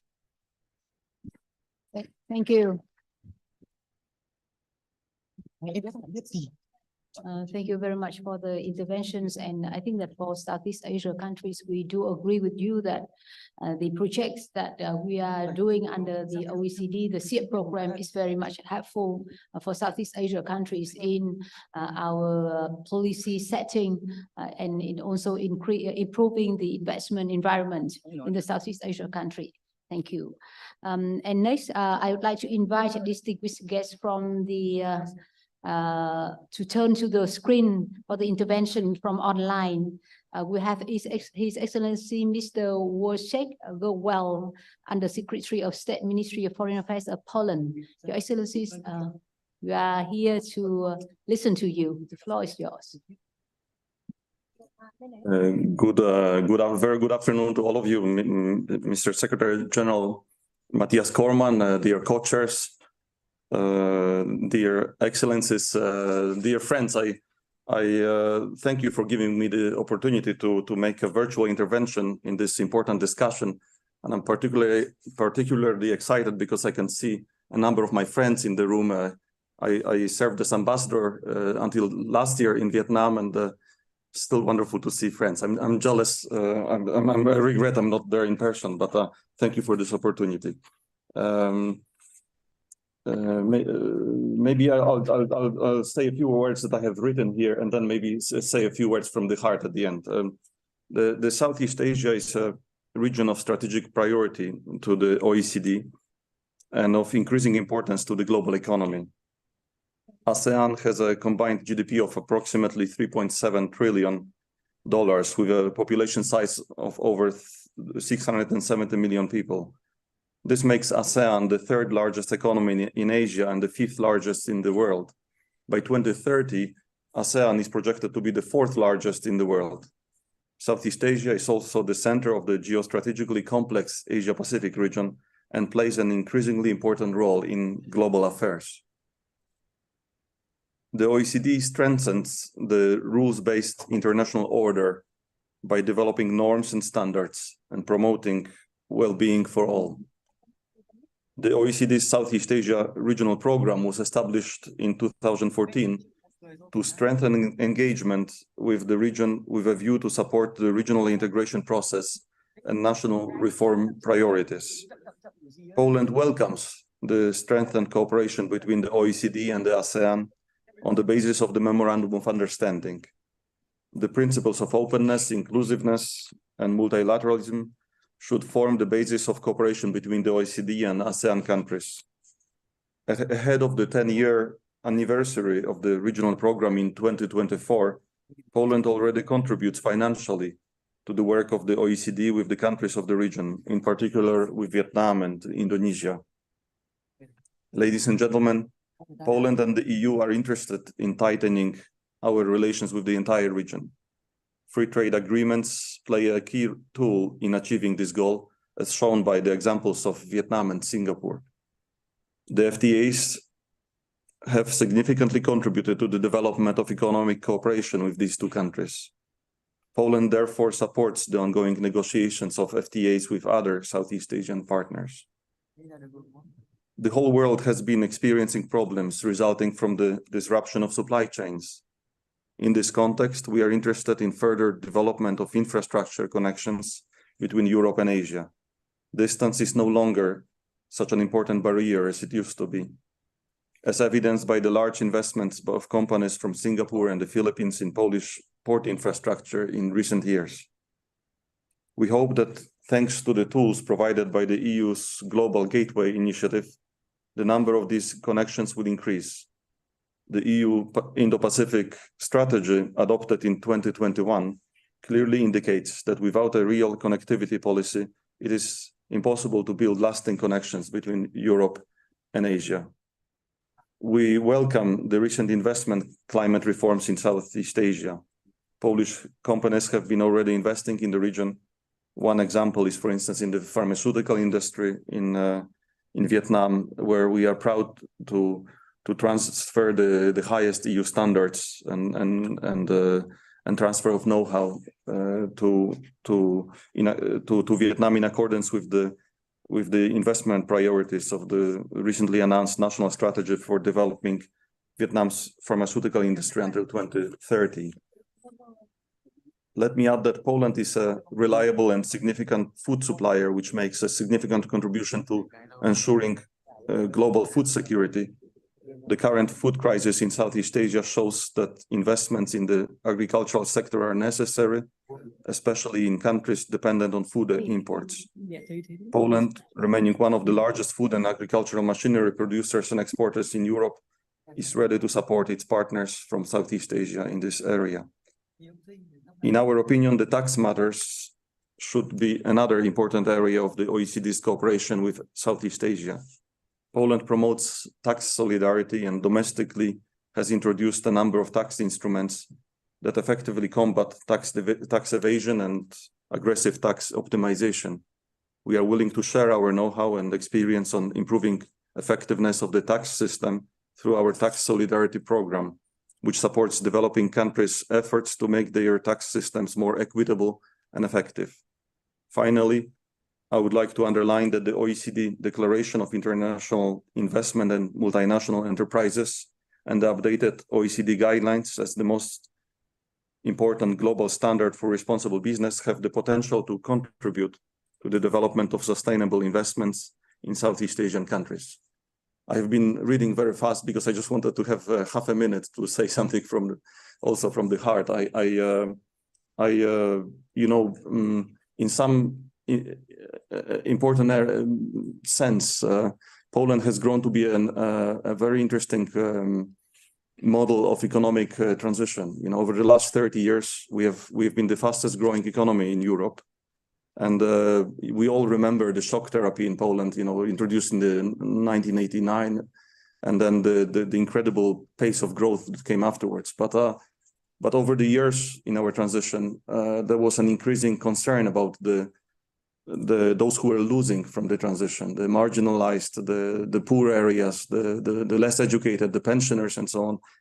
And we have made many mistakes in the transition, but we have also made a lot of good choices. And now what we can really see that our growth has been an equitable growth and a just transition. Just recently, we came ninth in the UN ranking on the speed of moving towards developing the sustainable development goals, for instance.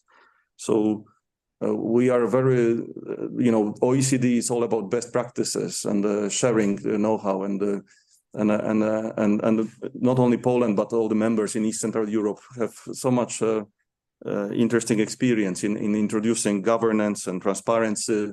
I mentioned the taxation, for instance, but we can talk about education. For instance, we come in PISA rankings. We always come. Finland always comes first, but then we come, second, third, or fourth every year.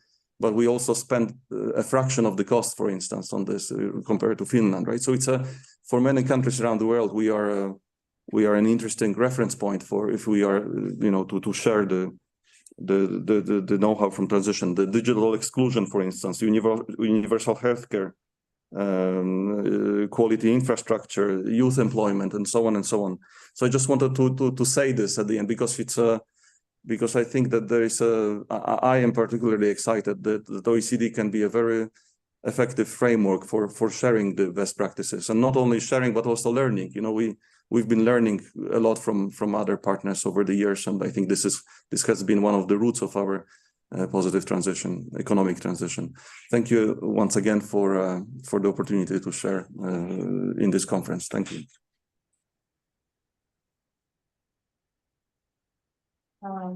Thank you very much for your enlightened views, and you are absolutely right when saying that this is a wonderful platform for us to share ideas and experience and best practice. Once again, thank you very much for your intervention. And now I would like to invite His Excellency Mr. Bula Phandanuvong, Deputy Prime Minister, Minister of Foreign Affairs of Laos, PDR, to give the remarks. Thank you. Thank you, Madam Chair. Excellencies, distinguished participants, ladies and gentlemen. At the outset, I would like to express my sincere thanks to the government of Vietnam and Australia, as well as the OECD for excellent arrangement made for the OECD's Southeast Asia Ministerial Forum 23. Today, on the theme sustainable and quality investment, new momentum for OECD Southeast Asia partnership, which reflects the common aspiration in enhancing inclusive economic growth and sustainable development. As we all are well aware that since 2019, the COVID-19 pandemic has posed a major threat to the human life and economic development of all countries, including countries in the Southeast Asia. The Lapedia, like other nations, our economy has been hit hardly by the COVID-19 pandemic and other challenges which have disrupted our socio-economic development effort and unfavorably affected on our financial situation. In this connection, the gross domestic product has fallen from 7.8% per year to 4.4% in 2022, and is estimated to grow around 4% in 2023-2024. Therefore, the government has made decision to address economic and financial difficulty as a national agenda. At the same time, the government has also reviewed law and regulation to create favorable environment for doing business and investment in the country for sustainable development. Excellency, being both LDCs and LLDCs, the Lao government is facing multiple challenges. Therefore, we consider connectivity as a priority for national development by implementing a policies of transforming the country from a landlocked into the landing country, with focus on infrastructure development and support nationwide connectivity and connectivity between the Laopedia and neighboring countries, with an aim to enhance transportation and a communication system to facilitate trade and people-to-people exchange, as well as to attract more domestic and foreign direct investment to the Laopedia. One of the notable achievements for the goal in the Laopedia is the operation of the Lao-China Railway project from Vientiane to Kunming, China, launched in 2021, which served to facilitate the flow of passengers goods between Laos and China and beyond. Additionally, the Laopedia also on the way to study the possibility of Lao-Vietnam Railway, extend the railway connection between Laos and Thailand, and improve highway, roads, waterways, and air connection, which have significantly contributed to promoting people-to-people exchange and good transportation between Laos and countries in the region, and to facilitate trade and investment. Excellencies, in 2024, the Laopedia will assume a role of ASEAN Chairmanship for third time under the theme ASEAN Enhancing Connectivity and Resilience, to foster cooperation between ASEAN, within ASEAN and between ASEAN and external partner. In this regard, Laopedia look forward to working closely with the ASEAN partner, member states and external partners, including the OECD, to strengthen the ASEAN community and enhance the relation between ASEAN and other partners. I also would like to take the opportunity to inform the meeting that the Laopedia has announced the promotional visit Lao year 2024, and it will be officially launched in November this year. In this regard, I would like to I look forward to welcoming all tourists from the region and beyond. Let me conclude by reiterating that the Laopedia fully support in enhancing OECD Southeast Asia partnership. We do hope that OECD will continue its support and assistance to developing countries in order to achieve their ultimate goal of achieving the global development agenda for sustainable development. I wish the meeting great success. Thank you.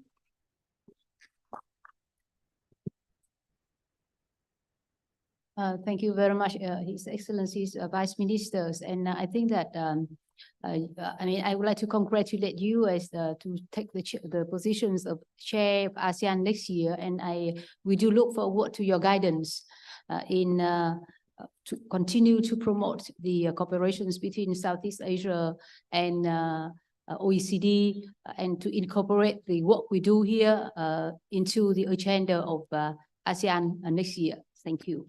And now I would like to give the floor to Mr. Reynaldo Casio, Assistant Secretary, National Economics and Development Authority of the Philippines.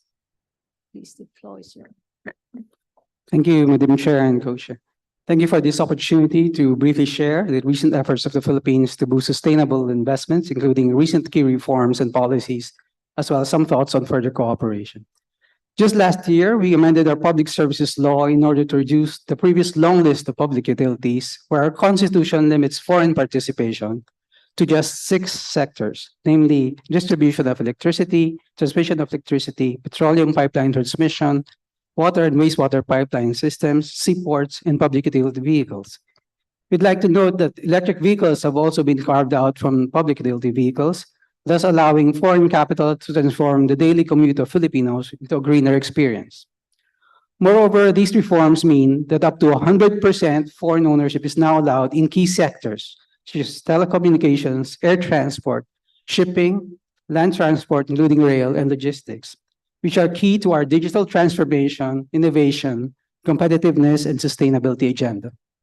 Madam Chair and Co-Chair, you'll recall that more than 2 decades ago, the Philippines already opened electricity generation to 100% foreign ownership. While according to the World Bank itself, the Philippines per capita greenhouse gas emissions are among the lowest in the region, the energy intensity of our economy has been declining, and renewable energy already accounts for over 20% of power generation. Last year, we took another important step towards sustainability by opening the renewable energy sector to 100% foreign participation. We believe there's scope for further cooperation in this sector. In terms of investment promotion, our latest list of priority sectors that may qualify for fiscal incentives includes green ecosystems. This covers electric vehicles, renewable energy, energy storage, recycling, and similar activities. Moreover, earlier this year, our President issued an executive order to further reduce red tape and hasten investment approvals by creating a green lane for strategic investments, including those with a positive impact on the environment. We've taken steps to promote responsible business conduct. Our Securities and Exchange Commission has issued the Sustainability Reporting Guidelines for publicly listed companies. These guidelines are intended to increase transparency to potential investors and enable companies to assess and manage their economic, environmental, and social contributions. Our central bank has also issued a sustainable finance framework. It outlines the responsibilities bank management should undertake, such as promoting a culture that fosters environmentally and socially responsible business decisions, as well as adopting an environmental and social risk management system. Nevertheless, we look forward to learning from our OECD partners who have more experience in these policy areas. Lastly, on behalf of the Philippines, I'd like to take this opportunity to thank the OECD for the technical assistance it is providing through its Sustainable Infrastructure Program in Asia, including its support for climate resilience, mainstreaming, and nature-based climate resilient infrastructure planning, which are crucial issues not just for the Philippines, but for a number of other countries in this region. We look forward to further cooperation along similar lines. Thank you.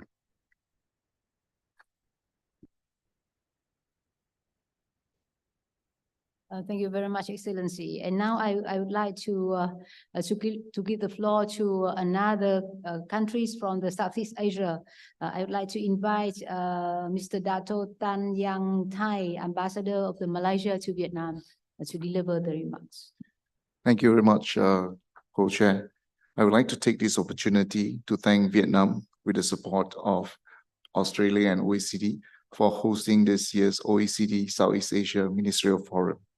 Malaysia would like to thank the OECD for the invitation to participate in the Southeast Asia Ministerial Forum, particularly in a discussion on new potential for sustainable and quality investment into the region. Malaysia is now looking at restructuring our economy to make us a regional economic powerhouse, pursuant to Economy Madani framework and objective, which was unveiled by the Prime Minister of Malaysia in July 2023.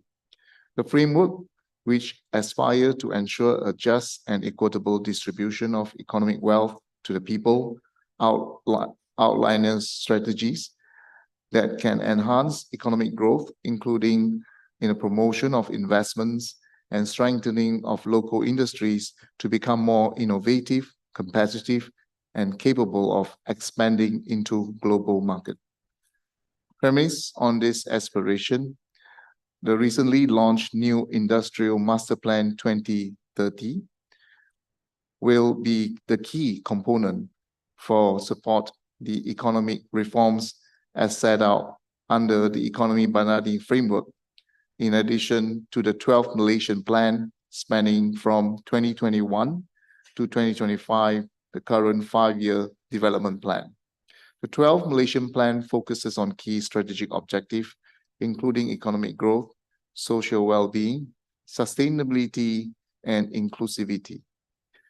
Complementing the 12th Malaysian Plan objective, the NIMP 2030 sets the directions for the transformation in industrial development, emphasizing on innovation, technology adoption, and sustainability.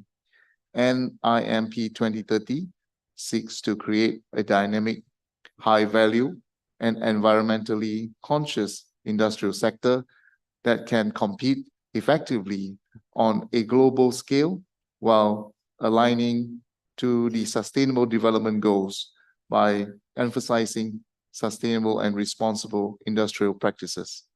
Together, these development plans serve as a comprehensive roadmap guiding Malaysia towards a more vibrant future characterized by economic resilience, technological and innovation, environmental responsibility, and social inclusivity. They set the course for a Malaysia that is not only economically prosperous, but also robust in the face of global challenges. Therefore, participation in the Southeast Asia Ministerial Forum and Southeast Asia Regional Program is a testament to Malaysia's unwavering commitment to economic reform, sustainability, and fostering innovation.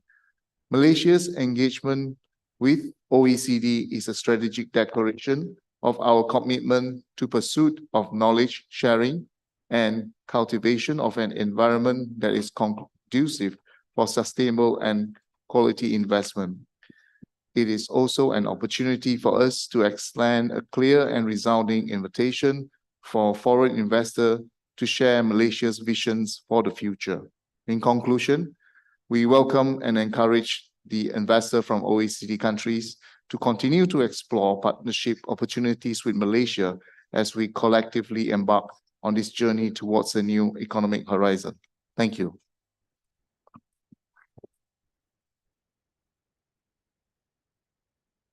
Thank you, ambassadors, and I'd like to thank all distinguished ministers, vice ministers, ambassadors, head of delegations for your very insightful comments. So now I would like to invite the 3 more interventions from the businesses, the academia, and the one from the international financial institutions. I think that the views and interventions and ideas will enrich our discussions about this very important topic. So I would like to give the floor to Mr. Philip O'Reilly, co-chair of the OECD Southeast Asia Business Network. Please, you have the floor. Thank you, Madam Co-Chair. We live in a world of immense challenges. The pressing issue of climate change, as we've heard about already this afternoon, continues to necessitate swift, effective action by everyone.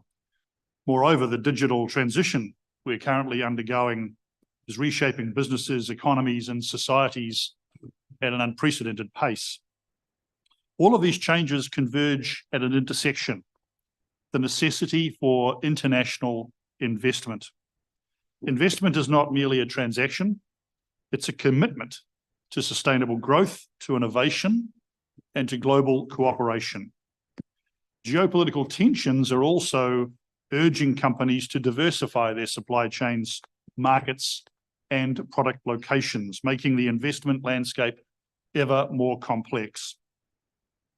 Given these realities, Madam Co-Chair, it's my privilege to present to you and colleagues a comprehensive set of 10 business recommendations aimed at navigating these intricate dynamics, co-developed by the ASEAN Business Advisory Council and Business at OECD. And in that context, I'd like to particularly acknowledge and warmly welcome Mr. Vega from ASEAN back, who's already made some comments this afternoon.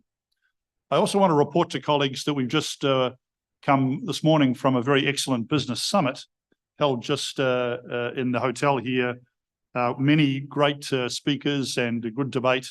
And many of the recommendations that are contained in our report were discussed vigorously at that event this morning. Madam Co-Chair, I won't cover off all 10 recommendations. You can read them at your leisure, but I do want to cover just 4 because they were all discussed at some length this morning.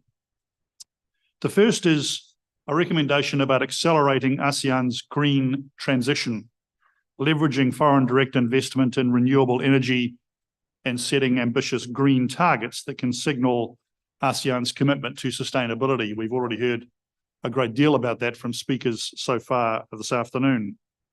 The second one I'd like to raise with you is boosting SMEs through FDI linkages, the idea that we can enable small and medium enterprises to leverage the benefits of FDI to transform regional economies, a key part of making sure that we get a just transition that leaves no one behind.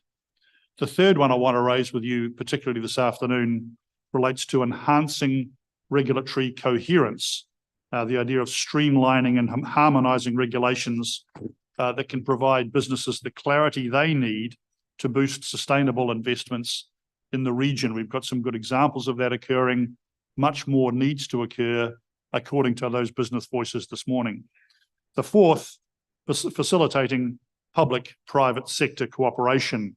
Cooperation between those two sectors is critical for enabling effective policies and investments.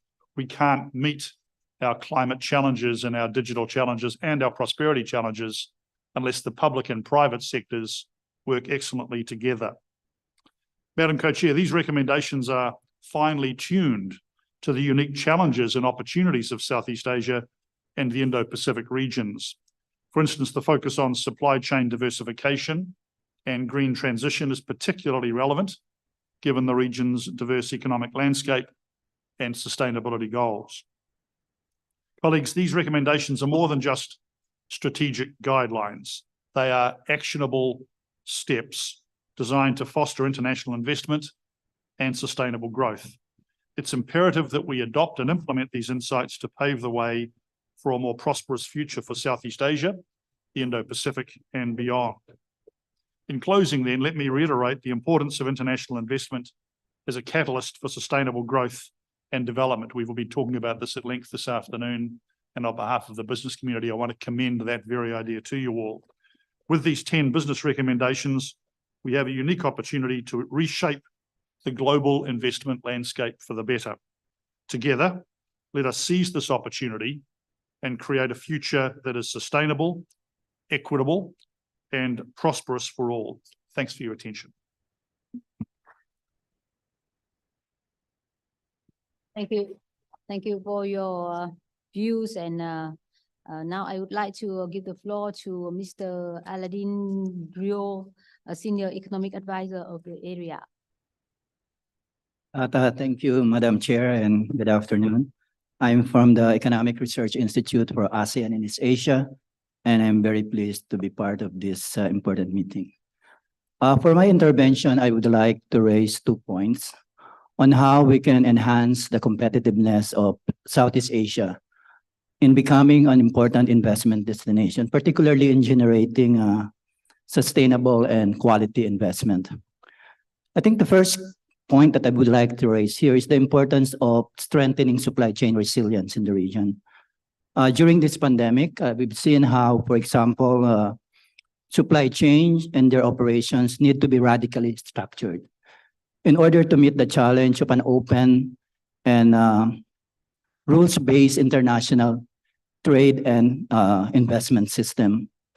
For me, I think this involves the ability to diversify supply chain risks, implement enabling conditions, particularly the 5 key principles of supply chain resilience that is adopted by the G20 and G7, and also the ability to build the proper infrastructure and regulations in order to support international production and businesses in the region.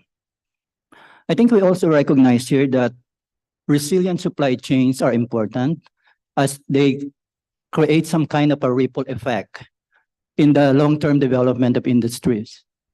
I think, for example, in the case of Vietnam, where electronics and technology-related industries are quite strong, the development of resilient supply chains, in my view, would help solidify the position of Vietnam as an important major player in the electronics industry. I think similarly in the case of Thailand, supply chain resilience in the automotive sector can help the country in the ability to go into the development of electric vehicle. I think this is an important development for Thailand as well as for Southeast Asia, because I think they will enable countries like Thailand to become an important powerhouse in the electronics industry around the world.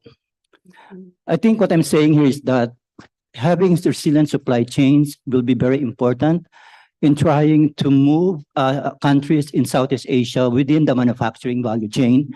And this is very critical in terms of attracting investments in this part of the world.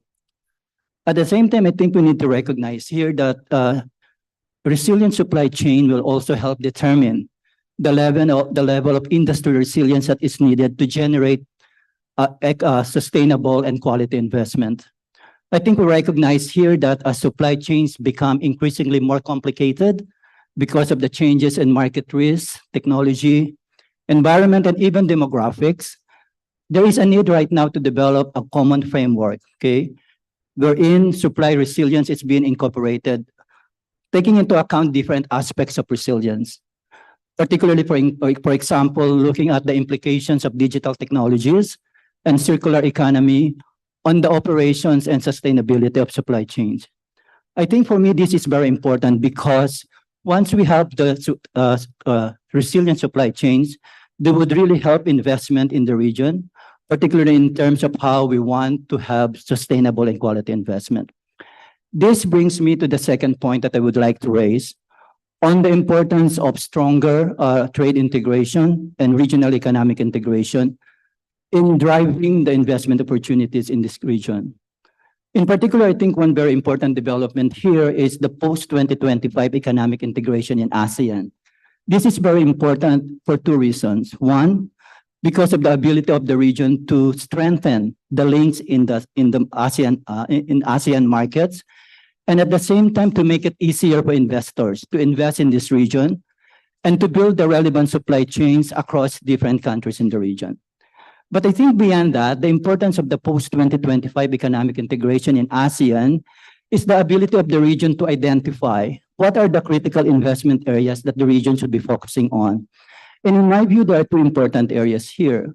One is on digitalization, and the other one is on sustainability.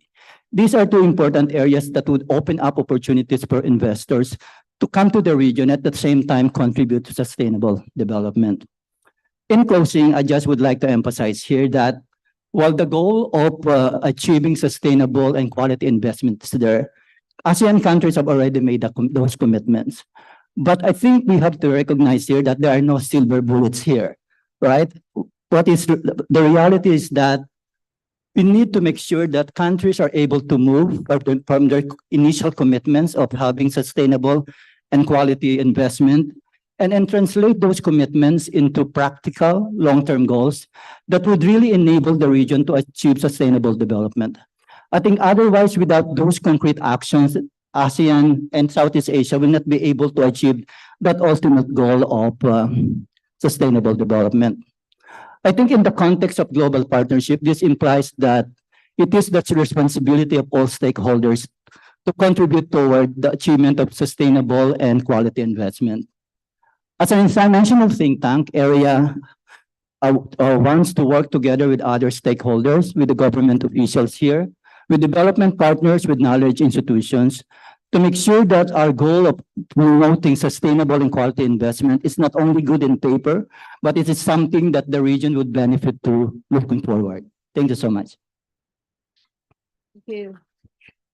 Thank you very Thank you for your insightful comments. And you mentioned I think the two important priorities for ASEAN countries in attracting investment, which are digitalization and sustainability. I mean that for ASEAN, I think that we all agree with you on that.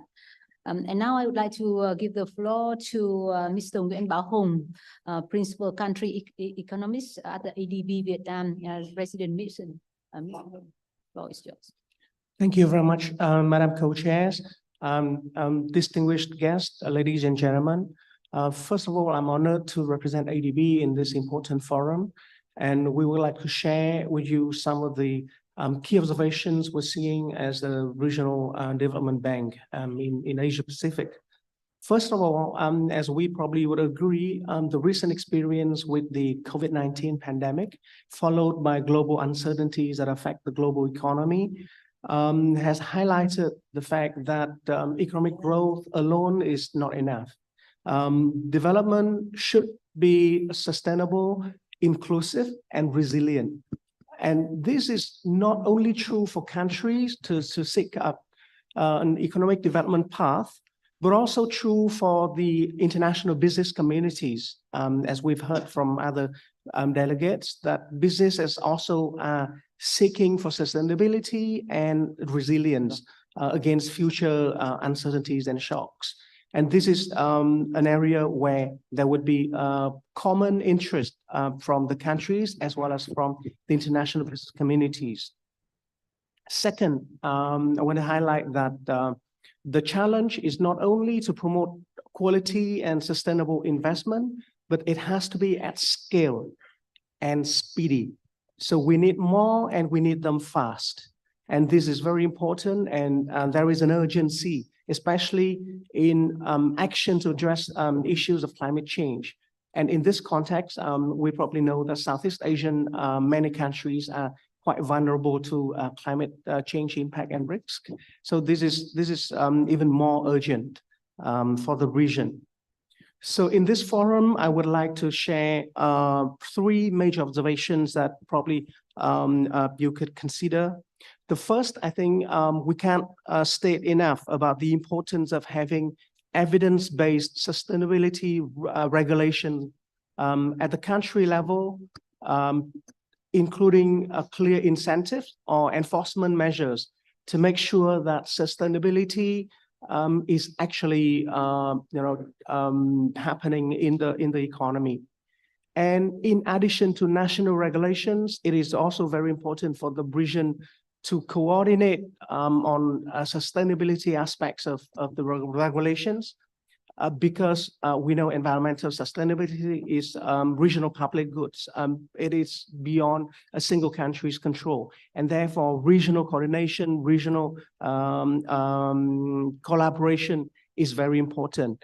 And on that aspect, ASEAN has been a regional platform for policy coordination. And I believe that collaboration between ASEAN and the OECD along this regional regulatory coordination is a very important factor to further promote sustainability and quality investment. That's one. Secondly, as many of you have mentioned in this afternoon, it is very important to scale up quality and sustainable infrastructure. And this is important because this actually plays twofold. One, sustainable infrastructure is an opportunity to attract FDIs into the countries because they open up investment opportunities. But also we know that a well-functioning, high-quality infrastructure is also a prerequisite for incoming FDI companies to enjoy competitiveness, to enjoy efficiency in their operations. So having better, high-quality, sustainable infrastructure would both attract more FDIs in infrastructure sector, but also in the broader economy. And of course, the domestic economies will also benefit from better quality, sustainable infrastructure. So that's number two. Thirdly, it is also important to strategically spend public sector resources to catalyze private investment in sustainable infrastructure as well as sustainable initiative. As other delegate also mentioned earlier, that Southeast Asia has been predominantly relying on public resources for infrastructure investment. One is they may not be sufficient for the increasing demand, but two is that maybe at a project level, having more private sector capital may increase funding cost, but as the whole for economy and for the region, catalyzing private sector investment with the scarce public sector resources will give us scale and speed. And that is very important for the region where there is increasing demand on infrastructure, but also limited financial resources from the public sector. So that would be number 3, catalyzing private investment using public sector resources. Let me close by sharing some of the recent development in the Asian Development Bank side. We have recently positioned ourselves as Asia Pacific Climate Bank, and we have made a commitment to provide climate finance to the region of a total $100 billion by 2030. And that is commitment has been recently supported by our informal reform to increase our lending capacity with another 100 billion by 2030. And that translates to about 36 billion lending annually that ADB can offer to member countries in the Asia Pacific region. So that would be a good basis for ADB to be partner with countries in the region. And let me stop here. Thank you very much. Thank you. And last in our list, I would like to give the floor to Ms. Pinyapa Samphong, Managing Partner of the TWLS Law Company, Vice Chair of the British Chamber of Commerce in Thailand. To take the floor. Thank you very much. So first of all, thank you so much for the opportunity for having me here to reflect and share the thoughts on behalf of the private sectors. So on the topic that I will talk about today will be the topic of the reforms I see that would encourage more sustainable and quality investment from the perspective of the private sectors. First thing first, and most important key here will be about the reformation of the regulatory framework in order to attract more and encourage more of the sustainable quality investment. The most important thing that you cannot shift away is about the regulatory domestic laws and regulation itself. The FDI will not be able to enhance without the support of the domestic law, which many countries in Southeast Asia has been very focusing in terms of offering the well-designed incentives for the green growth and the low carbon transition projects.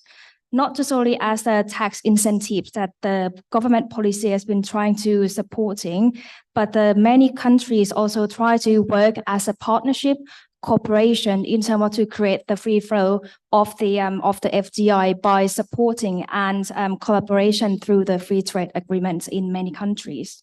Apart from the G2G cooperation, we also see that it's very important as a domestic regulation to be reformed. By saying so, there's so many countries that the FDI law and regulation hasn't been updated or amended for more than decades. This means that it's not really pragmatic when it comes to the FDI at this moment, which has been much different from the previous time. So by saying so, we will need the help from the domestic reform of the regulation framework itself. So apart from that, the government perhaps should consider in promoting the FDI in a business sector that is consistent with the restructuring domestic economy, as well as provide the quality education and solve the problem of unskilled labor by supporting or providing the vocational education programs to ensure that the workforce has the right skills and able to meet the requirements for the future job, especially in the emerging technologies such as robotics, automation, and AI. Attracting foreign investors by demonstrating that such country has enough purchasing power, quality local workers, and the government support.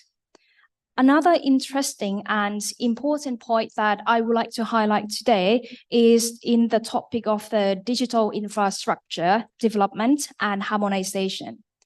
By saying so, the government may enhance the business competitiveness to create the economy value added by using the digital technology to reform the business practices throughout the value chain.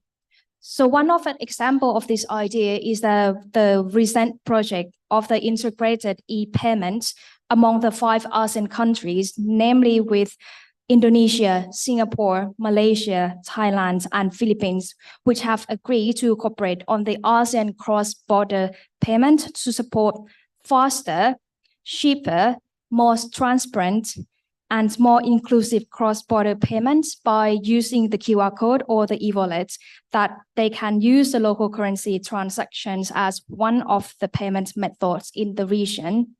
For example, as a Singapore company will be able to pay the Indonesian suppliers in rupee by just making a cross-border payment instantly.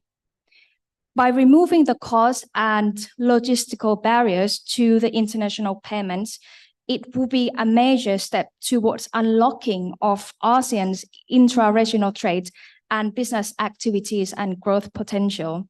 And if you can just imagine in the future, if you can enhance and develop this digital transformation by being able to adopt the global standard for financial information, such as the ISO 222, by having this support the network, ASEAN will be globally connected and facilitating more flow to the trade and the FDI in the rest of the world.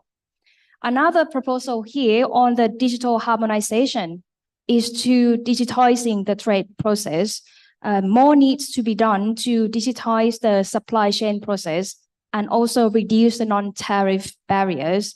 Regional scheme like ASEAN single window for the custom facilitating and the clearance and for example, as an ASEAN-wide self-certification scheme, this could be a great start to empower and power the ASEAN digital economy, improve the trade facilitation, encourage the ease of investment and strengthen ties with an external partner. So last but not least here, it's very important for the government to keeping up and being resilient with the new global standards in trade and investment requirements by placing, not just by placing the importance on the environmental standard, but also very important to placing it on the social standards as well, such as well-being, quality of life, eliminating of the inequalities, transparency, good governance, intellectual property protection, human rights, and use them as a condition to drawing cooperation framework into the international trade and investment. This will not just only help the country to develop the immunity for the trade, but also going to build the confidence among the investor. Just to end the note here, despite of focusing on the reformation and the domestic policies, regulations, and investment infrastructure to enhance and maximize the positive impact on the global economy of the FDI.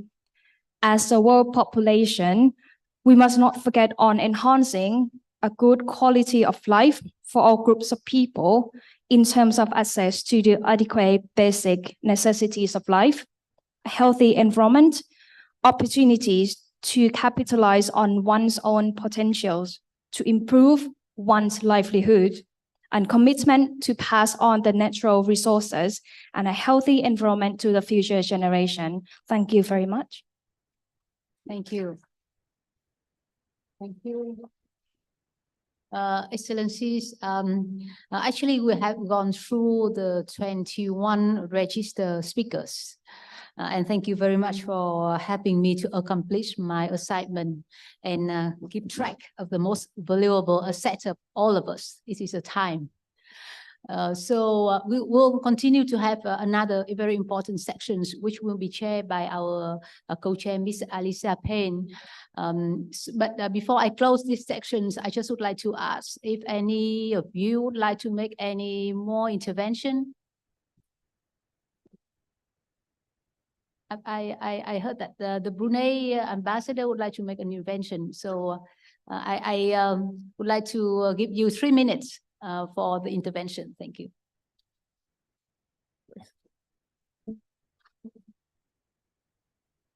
Thank you, Madam. Thank you, Madam Chair. First of all, I would like to convey the warmest greetings from Brunei Darussalam and allow me to share our perspectives in this esteemed forum. The world has witnessed a significant shift in investment patterns as a result of the pandemic. Southeast Asia has emerged as a key destination for global investors seeking sustainable and quality investments. Major post-COVID investment trends in the region have strongly emphasized sustainable and green investments. Investors are increasingly prioritizing environmental, social, and governance factors, seeking out projects that aligned with their sustainability goals. For Brunei Darussalam, the key focus remains on ensuring that economic, social, health, and other essential infrastructures and systems can withstand further shocks and can continue to support economic growth and stability. We have also taken proactive measures to enhance investment frameworks and facilitate cross-border investments. Bilateral agreements that promote trade and investment flows and regional frameworks like ASEAN are crucial elements in fostering economic integration and cooperation. In the midst of this transformative landscape, we see immense opportunities for sustainable and quality investment, and Brunei Darussalam will continue to work with its partners to foster collaboration towards economic progress and sustainable development. Looking ahead, there is great potential for the OECD and Southeast Asia to undertake collaboration, and I would like to share some thoughts on this. First, strengthening policy frameworks that promote sustainable investment, including tax incentives for green projects, streamlined regulatory process, and robust environmental social governance impact. Assessment will help the countries develop and implement the appropriate policies in these areas. Secondly, adoption and enforcement of ethical standards will help enhance transparency and accountability, as well as good governance in investment practices. Next, OECD and Southeast Asia should promote greater collaboration and knowledge sharing on best practices in sustainable investment through joint research initiatives and capacity building programs. In relation to this, Southeast Asia can benefit greatly from technology transfer through foreign investment, and this can be done by promoting technology partnerships and knowledge exchange programs. Sustainable financial practice such as green bonds and responsible investing should also be encouraged as a means of incentivizing investors to allocate funds towards projects that deliver long-term social and environmental benefits. Thank you, Madam Chair. Thank you. Thank you, Ambassador. Thank you very much for your intervention. Excellencies, I'd like to thank you very much for your active engagement. Excuse me? Yes, I could not hear you. I could not see you. Yes, please take the, please. Thank you, Madam Chair. The Ambassador of Ireland, if I may, just briefly.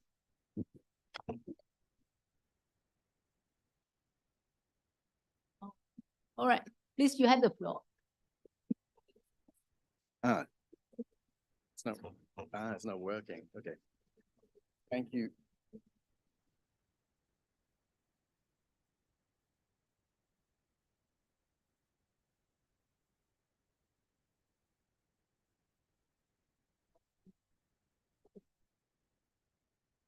Is it working now? No.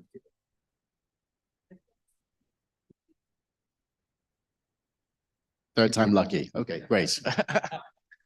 Thank you, Madam Co-Chair. I'm the Ambassador of Ireland to the OECD, and just a few brief comments, if I may. I mean, firstly, thanks and appreciation to the work of our two co-chairs Vietnam and Australia, and of course to Vietnam for gathering us here a second time in Hanoi.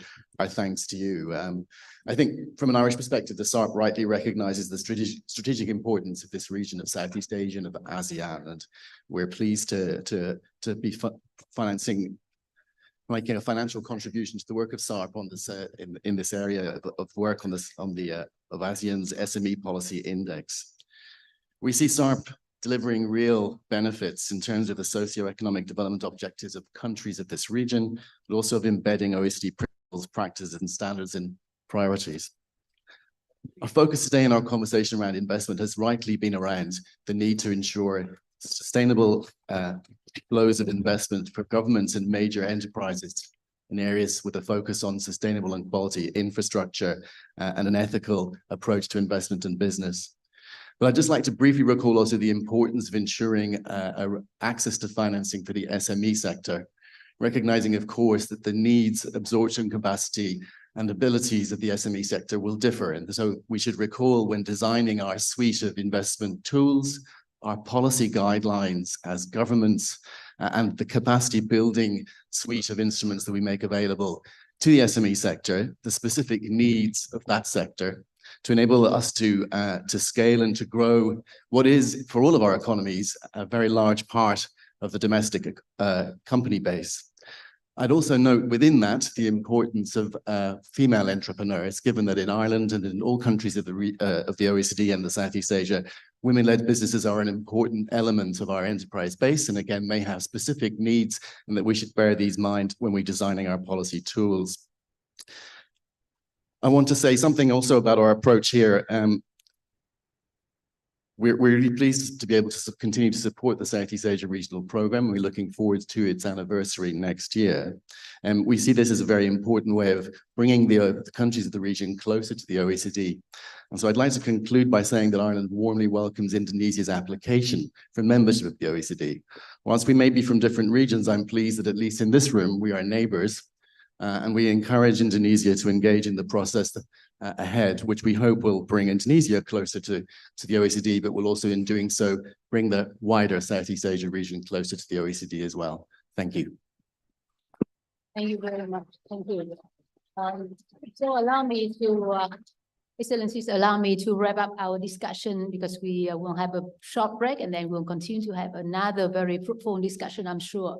I would like to thank you once again very much for your active engagement and contributions. I just would like to highlight 2 points. The first one is that I think that our discussion really shows our strong interest and determinations to enhance the cross-regional cooperation, especially in the areas of investment. Many promising initiatives have been put forward, including climate finance, the energy fund, net zero hub, carbon pricing, tax incentive, energy efficiency projects. So we look forward to further strengthening the comprehensive cooperation with OECD and partners in this process. And the second point is that I would like to congratulate the ABAC and BIAC for the MOU that you have just signed. We hope to further strengthen the engagement of the private sectors. And we welcome more initiatives and projects from the private sectors in the SEEP program. So with that, I would like to wrap up our discussion of these sections. And I thank you again. And now we'll have a 10 minutes break. And please come back to this room at 5:30 p.m. and for the next section. And I will hand over to our co-chair, Ms. Alice Payne. Thank you so much. Thank you.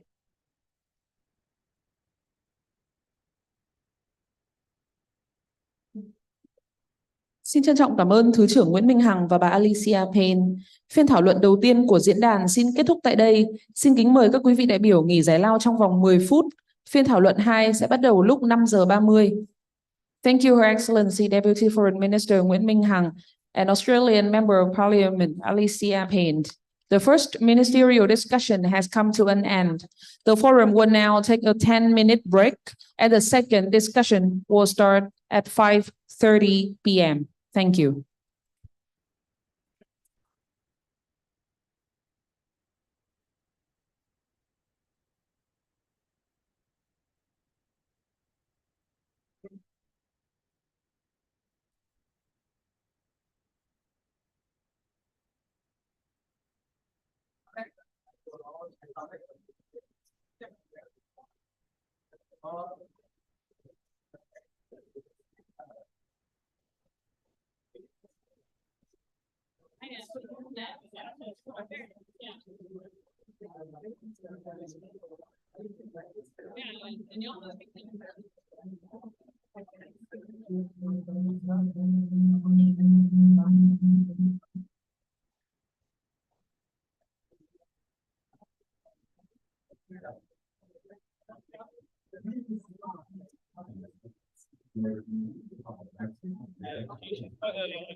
Alo, alo, alo, alo, 1, 2, 3, 4, 5, 6.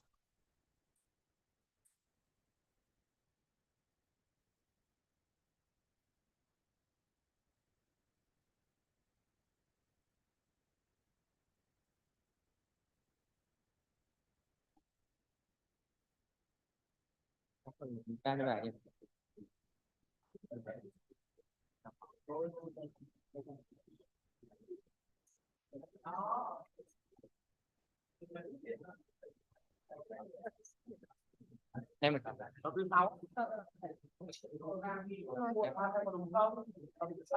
Oh, hello. Good afternoon. Good morning, Miss Joe Tando. Can you hear me? Miss Joe? You can open your mic. Okay, great. I was just opening my mic in order to answer you. So yes, I can hear you. Hopefully you can hear me. Okay, thank you so much. First of all, thank you for being a part of the Ministerial Forum today, and welcome.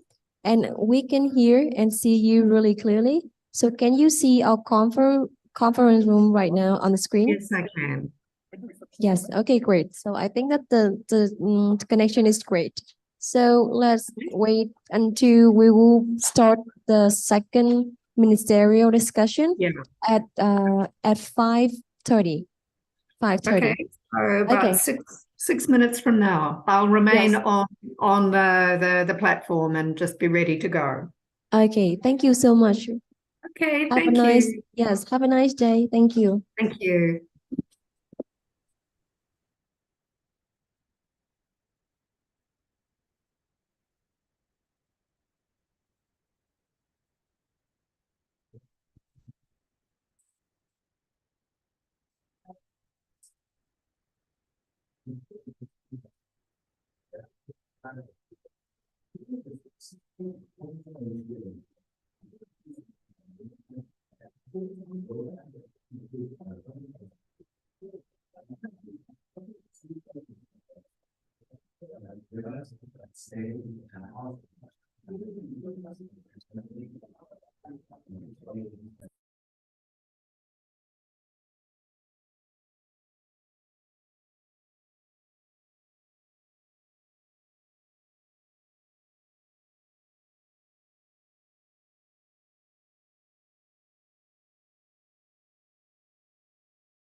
Just while we're getting that to work, we might instead first go to the Right Honourable Anne-Marie Trevelyan, Minister of State from the UK, please. Thank you.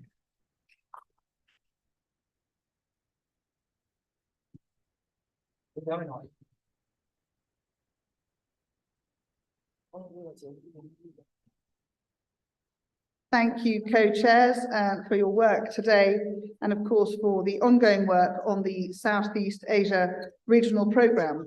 Now, this programme has been a priority for the UK since its inception, because we recognise the region's unique assets, challenges and opportunities. And chief among those challenges and opportunities, of course, are climate change and the energy transition. At COP26 in Glasgow, Southeast Asian countries provided real leadership on climate change. 8 out of 10 of the ASEAN nations made pledges to reach net zero around 2050, representing 85% of the region's greenhouse gas emissions.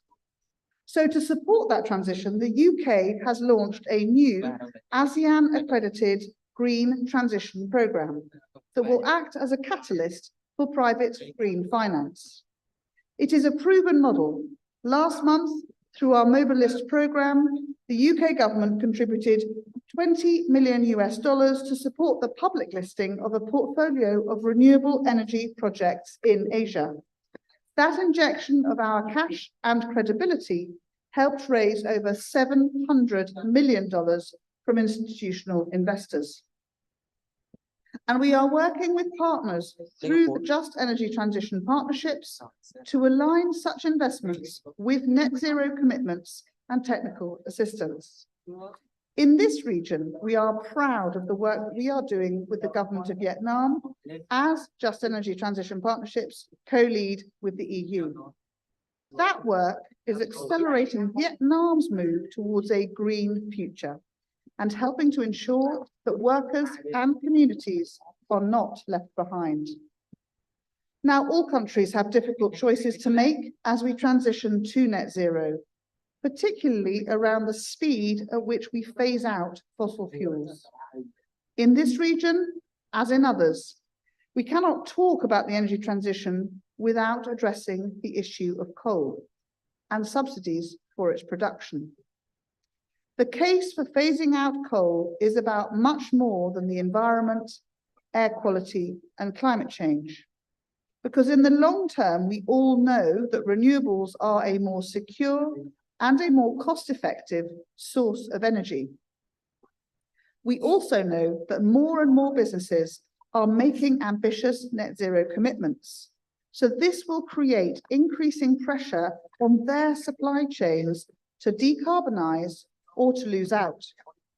So creating the financial and policy incentives to phase out coal in Southeast Asia is not only a win for the climate and for energy security in the region, it will be a win for the long-term health of your economies. We recognise the scale of investment required in climate resilient infrastructure, around $210 billion each year across the region, according to the Asian Development Bank. So our Prime Minister recently confirmed a $2 million UK contribution towards the Global Green Climate Fund, and we are sharing our regulatory experience of using private capital investment to drive this energy transition. Regional energy integration and cooperation is another important strand of the green transition, because it can accelerate progress by increasing the scale of energy markets and by balancing spikes in supply and demand across a region. So the UK was pleased to support the ASEAN grid through our COP26 Green Grids initiative, and we will continue our support as we deliver the Green Growth Partnership in our UK ASEAN Plan of Action. We welcome the role of the OECD regional programme because it can play such an important part in supporting Southeast Asian countries to move to clean energy and meet those net zero commitments. There is a lot of hard work ahead of us, but I know that through innovation, cooperation, and partnerships, we can deliver this most important transition of our age. Thank you.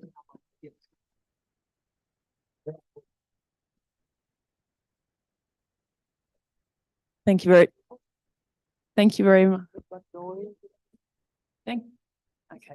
Thank you very much, Minister Trevelyan. Do we have Joe Tyndall?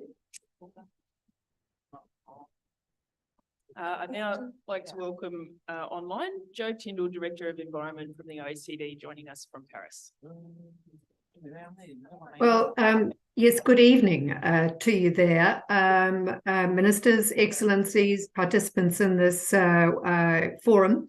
While I would have loved to be with you in person today, it is nevertheless my great pleasure to participate virtually in what is a very important ministerial discussion on financing the energy transition as part of the OECD Southeast Asia Ministerial Forum.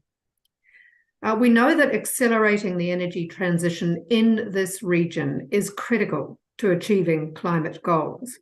Under current policies, Southeast Asian greenhouse gas emissions are projected to significantly increase in the next 2 decades, largely driven by the energy emissions linked to strong economic growth. The good news is that most ASEAN countries have announced net zero emissions or carbon neutrality targets. And just 2 days ago, the International Energy Agency released its annual World Energy Outlook report and put some concrete numbers on what these targets would imply in terms of financing the energy transition. Clean energy investments are going to have to quadruple by 2030 and continue increasing until 2050.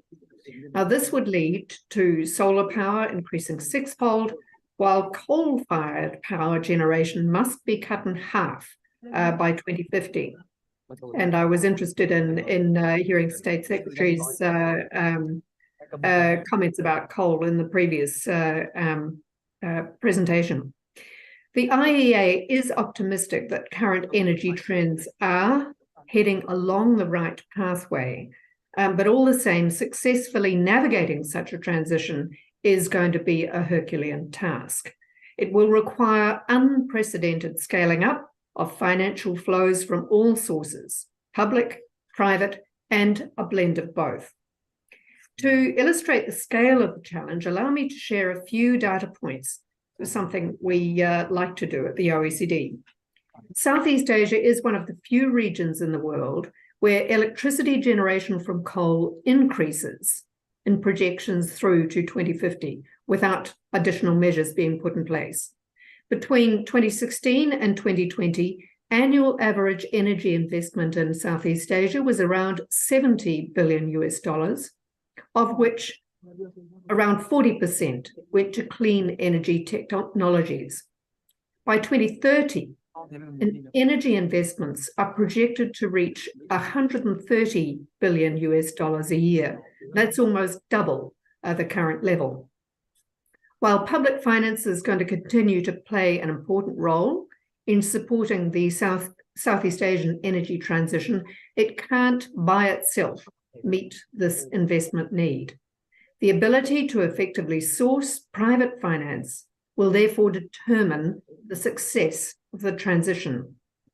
Governments are going to need ambitious policy reforms to strengthen domestic enabling conditions in ways that will scale up foreign and domestic investment in clean energy. Policymakers have a key role to play in collaborating with international finance institutions to leverage climate finance for the transition. And when we speak about transition, we need to ensure the benefits are shared widely, leaving no one behind. The recent launch of country platforms like the Just Energy Transition Partnerships, the JETPs, in Indonesia and Vietnam is a very welcome development that speaks to this objective. So where to from here? Financing the energy transition in the region means clean energy policy and regulatory frameworks must be strengthened, and a wide range of financial barriers have to be addressed. The OECD's Clean Energy Finance and Investment Mobilization Program, or CEFIM, is, as well as our Sustainable Infrastructure Program in Asia, or SIPA, I think the acronyms are a lot easier to cope with, are designed to support these initiatives. Through the CEFIM program, the OECD has already worked with several Southeast Asian countries, notably Indonesia, the Philippines, Thailand, and Vietnam, to strengthen the domestic enabling conditions for attracting finance and investment in clean energy. CEFIM activities in Southeast Asia are tailored to individual country needs and priorities, and they're designed to support practical implementation. So just to give a few quick examples, we've helped develop clean energy finance and investment roadmaps for Thailand and the Philippines. We've provided capacity building activities and training programs on clean energy finance and investment, as well as on broader sustainable finance issues. The OECD's framework for industry's net zero transition has been implemented in Indonesia and Thailand. And we have recently concluded a clean energy finance and investment policy review for Vietnam. The Sustainable Infrastructure Program in Asia, SIPA, helps countries to align infrastructure investment with the Paris Agreement goals. SIPA works with planning agencies in Indonesia and the Philippines to help them mainstream climate and resilience goals into their long-term infrastructure plans and provide long-term certainty as well for private investors. And I don't have to tell you how important the role of infrastructure investment is in helping accelerate that transition to clean energy. SIPA work with countries includes assessing infrastructure governance performance, organising strategic foresight workshops to break down the silos between communities, and supporting the development of climate-related indicators. And here I want to take the opportunity to also acknowledge the financial support of Canada, Denmark, and Germany. It helps to make our engagement possible and, we hope, useful. And now to conclude, I want to reiterate that the OECD remains ready to support Southeast Asian countries in your clean energy transition goals through a wide range of activities. A particularly relevant avenue for future cooperation may be to complement the country platforms I mentioned at the beginning with regional, sectoral, and even global approaches to catalyse finance and investment for the transition. CEFIM and SIPA's ongoing work could in this way be expanded and enhanced. Today's ministerial meeting, I think, is an important opportunity to share lessons and explore what can be done on a regional level.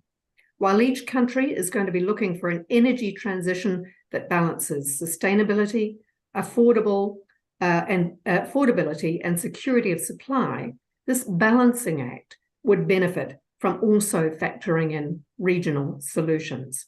So thank you very much for the opportunity to speak with you today.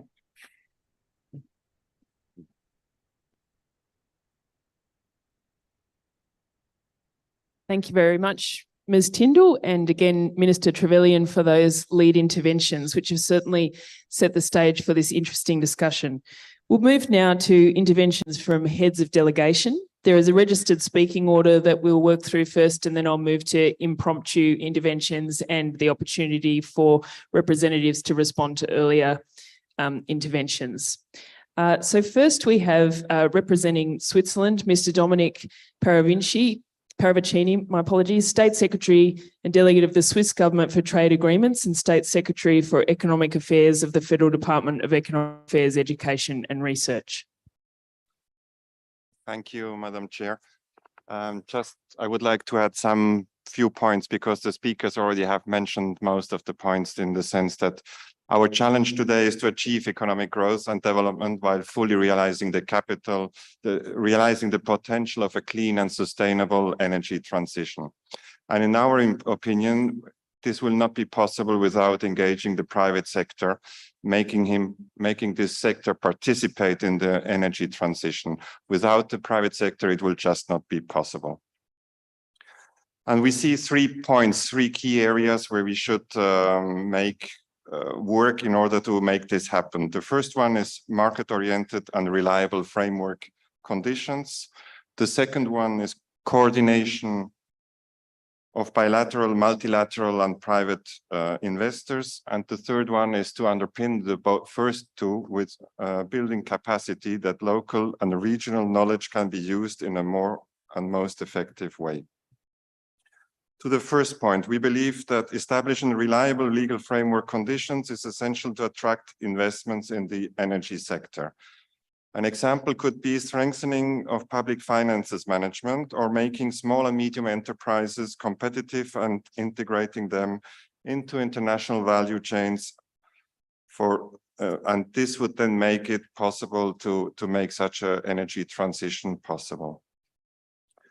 To the second point, this coordination issue between the different actors, it is really of high importance that these different actors, multilateral, bilateral, and private sector, do better align their strategies and coordinate the best use of their resources towards enabling the needed funds from the private sector to flow.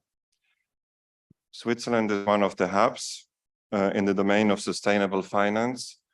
We would stand ready to act as a coordinator and also to facilitate knowledge and technology transfer, what leads me to my third point, capacity building among local stakeholders. They are essential to make the energy transition a success. No one knows the region better than the local companies. We therefore would also strongly support the use of regional dialogues that serve as knowledge-sharing platforms where countries can learn from one another's experiences and best practices in attracting private investment for clean energy. These dialogues could also be complemented by training programs or technical assistance. I think I would like to stop here. Thank you, Madam Chair. Thank you very much, Mr. Paravicini. Our second intervention is from Indonesia, Mr. Febrio Karakarabu, Chairman of Fiscal Policy Agency, Indonesian Ministry of Finance. Thank you. Thank you, Madam Chair. On behalf of Mr. Febrio Karakarabu, I would like to convey the intervention. Good afternoon, Excellencies, distinguished guests, ladies and gentlemen. Thank you for the presentation and opportunity to convey views regarding the energy transition in the Southeast Asia region.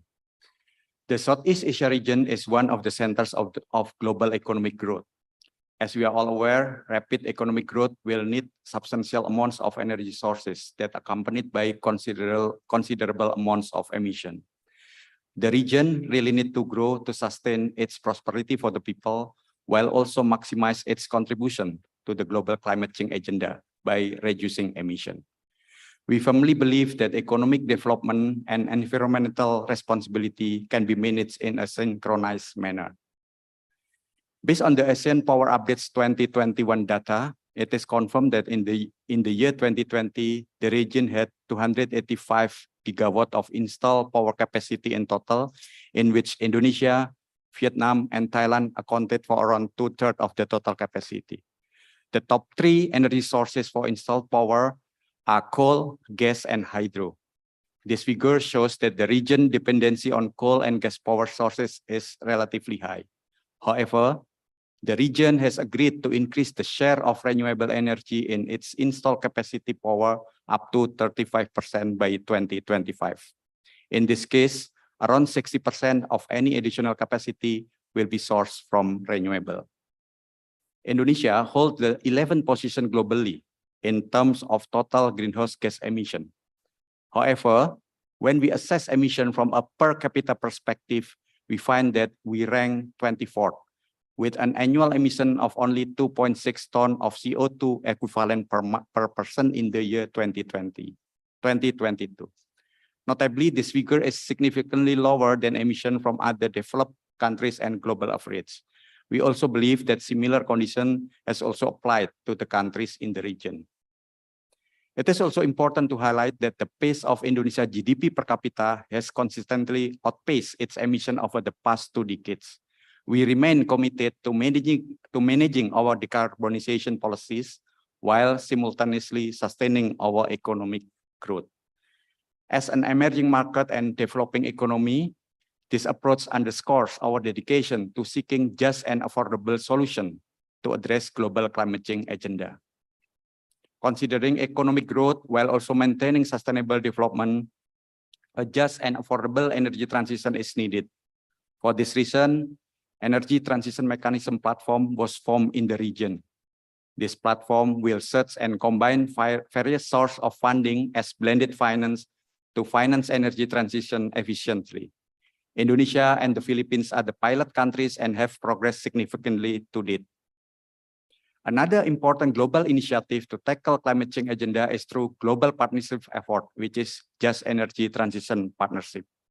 Indonesia has launched JETP program during G20 summit in 2022 in Indonesia, and almost at the same time, Vietnam has also published its JETP during EU ASEAN Commemorative Summit. In the near future, we expect the launch of JETP Philippines. We appreciate all the significant commitment made by developed countries to the JETP program. Therefore, we believe that realization of JETP funding will show strong and collective efforts to tackle emission reduction agenda. In addition, as a form of mutual understanding in sustainable economic activities in the region, the ASEAN Taxonomy for Sustainable Finance was launched in 2021. This year, under Indonesia ASEAN chairmanship, the ASEAN Taxonomy for Sustainable Finance version 2 has been launched. It provides alignment of underlying principles and helps harmonize the classification of sustainable activities and assets across Southeast Asia. This upgraded version of taxonomy has included energy transition activities as a green and amber categories that are eligible for green financing activities. Furthermore, we believe that Southeast Asia region is a promising region for green investment. We appreciate that OECD has reaffirmed Southeast Asia as a region of strategic priority for its member. More specifically, this forum has strengthened ASEAN regional integration and connectivity, support domestic reform priorities in the region, and bring countries closer to the OECDs. Moreover, as a concrete action, Indonesia has officially launched its Energy Transition Mechanism Country Platform during the G20 Leader Summit in Bali. The platform has been appointed, government fiscal support are ready and provided within the platform, and some potential transition projects are in the waiting list. So we do believe that successful implementation of this model will give great example to the global stakeholders. Indonesia has also introduced carbon economic value as part of pricing valuation framework for greenhouse gas emission effort. In this regard, Indonesia has established carbon exchange market that was officially launched last month. This creates more incentive for emission reduction. In addition, we also suggest to create an expert group on technology for commercialization through public-private partnership. This will contribute to the achievement of net zero emission sooner for the region. Indonesia will also propose to develop regional office of International Energy Agency. This regional office will facilitate further in aligning our policy with global interests in the energy sector. With that, I conclude my intervention. Thank you very much.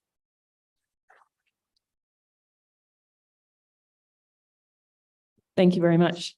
Our next intervention is from the Philippines. His Excellency, Mr. Charles Jose, Undersecretary for Multilateral Affairs and International Economic Relations. Thank you. Co-chairs, ministers, distinguished delegates, good afternoon. First of all, allow me to commend the OECD, the Ministry of Foreign Affairs of Vietnam, and the Australian government for organizing and hosting this ministerial forum. I wish to extend my appreciation for invitation and to Vietnam for the hospitality. Let me also congratulate the OECD and our Southeast Asian partners on the success of the 11th OECD Sharp Steering Group meeting and the OECD on the launch of the strategic framework for the Indo-Pacific. Ladies and gentlemen, a transition to clean and green energy for both energy security and the preservation of the environment in line with our climate goals and commitment must be done in a way that is just, inclusive, sustainable, and affordable. While we stress the importance of high ambition, we are also cognizant of the challenges, circumstances, and policy priorities of this region. The Philippines' energy transition strategy revolves around the promotion and increased adoption of renewables in our energy mix, diversification of clean and indigenous energy sources, and fostering a conducive environment for investments. We have since liberalized to full foreign ownership in the renewable sector and reduced tariff rates on imports of environmental goods. We have also adopted a policy to streamline the approval process for renewable and clean energy technology business and operations. The current administration prioritizes public-private partnerships in large-scale clean energy projects, modernization, and expansion of grids, among others. Friends, aligning the energy transition financing with our objectives is one of our biggest challenges. Three related points come to mind. First, we must invest in effective, tried, and tested programs which are backed by science and evidence, use innovative approaches, and evaluate full life cycles to ensure that the transition is not just for the sake of technological advancement, but ultimately our climate goals. We see the value of OECD SHARP in analysis, policy development, and coordination, and not least the optimum generation and use of data for good governance and realization of our sustainable development goals.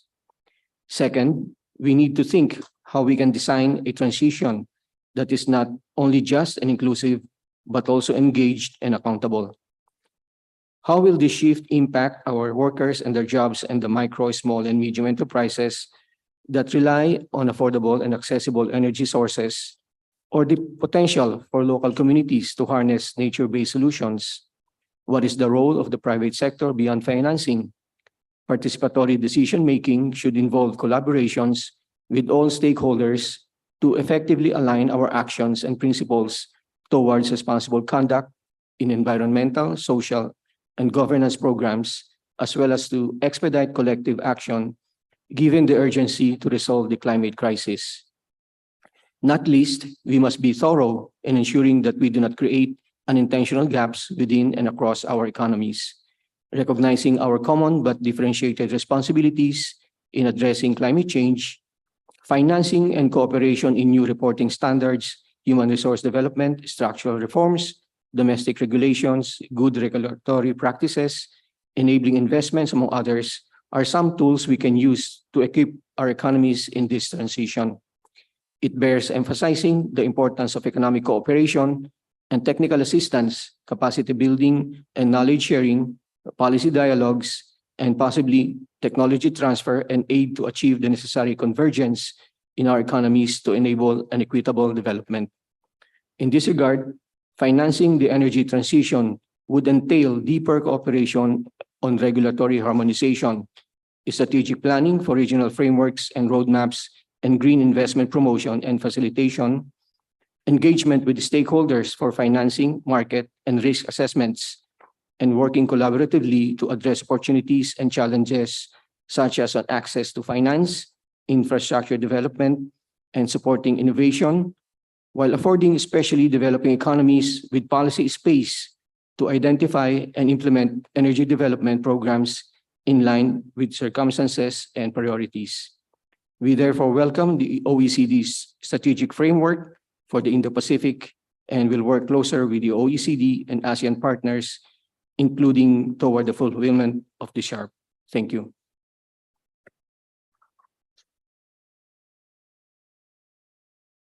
Great. Thank you very much.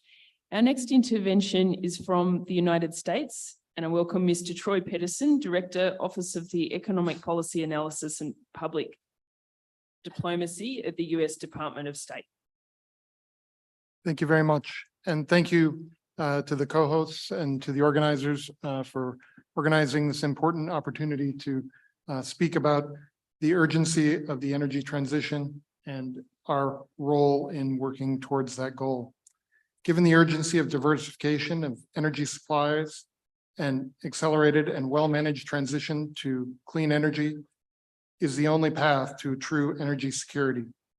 Overdependence on unreliable actors for critical energy inputs is no longer tenable, and given our global interdependent energy markets. Decreasing costs for clean energy technology and increasing awareness of the effects of climate change are spurring decarbonization actions. And to secure our energy future, we need to diversify the existing types of energy supply and transition to clean energy technologies that move us away from unabated fossil fuels. And we need to expand the use of abatement technologies like carbon management.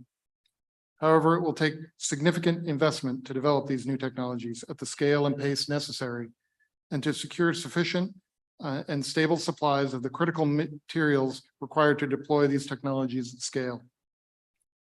The International Energy Agency projects that it will take annual investments of $4.5 trillion to succeed. The United States is taking action. Legislation like the U.S. Inflation Reduction Act and the Bipartisan Infrastructure Law will accelerate the development and global deployment of clean energy and alternative fuels and emissions abatement technologies through incentives of approximately $36 billion per year over a decade. By investing in clean energy manufacturing and deployment, the Inflation Reduction Act will help strengthen and diversify global energy supply chains and reduce our dependence on unreliable suppliers. We are also bolstering critical clean energy supply chains through initiatives like the Minerals Security Partnership, which seeks to catalyze investment from the public and private sectors for strategic mining, processing, and recycling opportunities that adhere to the highest environmental, social, and governance standards. We will need to attract more private sector investment as well into clean, sustainable energy projects. We are working with the OECD to implement the Blue Dot Network to certify quality, sustainable infrastructure projects, helping to de-risk projects and bring more investment to infrastructure in developing countries. Together with partners in Japan, Australia, the UK, and Spain, the Blue Dot Network will help address the global infrastructure gap and raise standards for infrastructure development globally. The Blue Dot Network will certify quality infrastructure projects that demonstrate and uphold existing global principles and standards. Through improved transparency on project quality and sustainability, the initiative will help attract additional private sector investment in infrastructure development needed to maintain economic growth while meeting environmental, climate, and social commitments.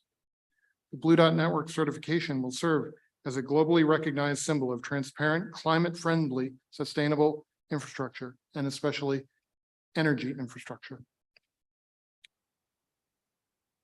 Through these and other efforts, we are taking important steps to promote a cleaner, more affordable, and more secure global energy system. More effort and more investment and more commitment are required to meet our goals. And I am pleased that this forum is addressing this issue here today. Thank you.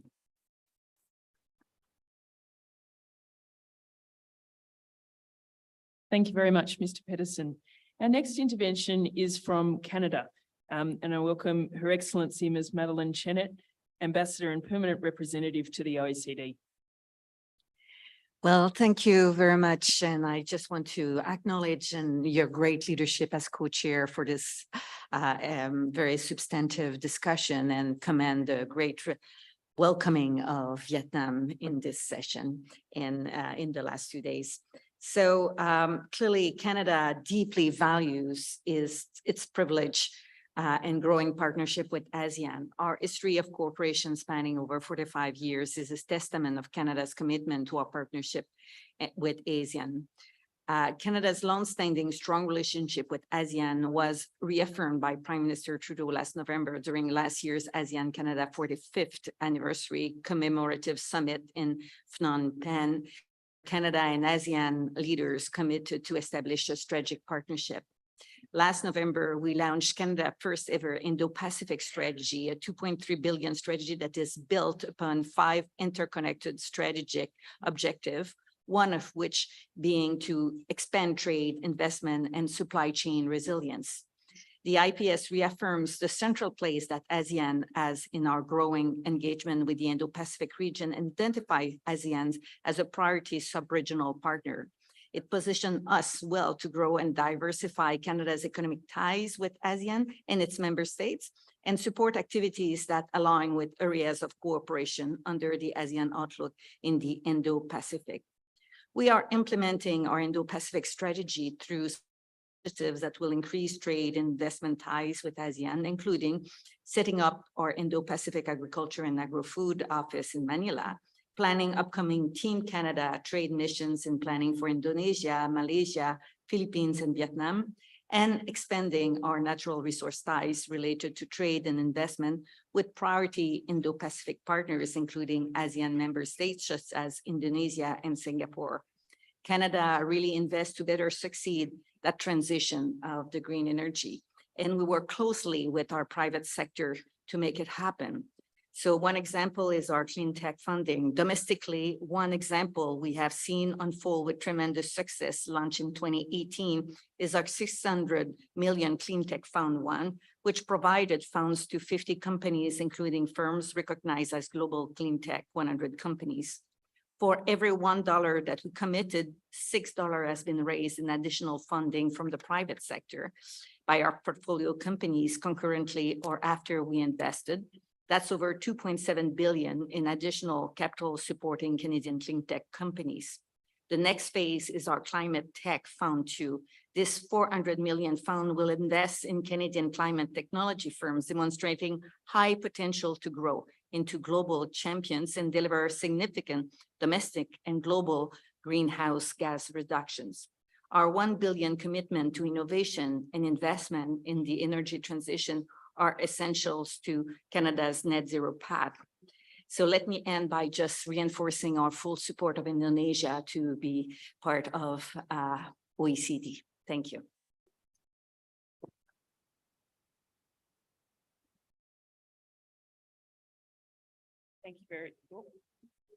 Thank you very much.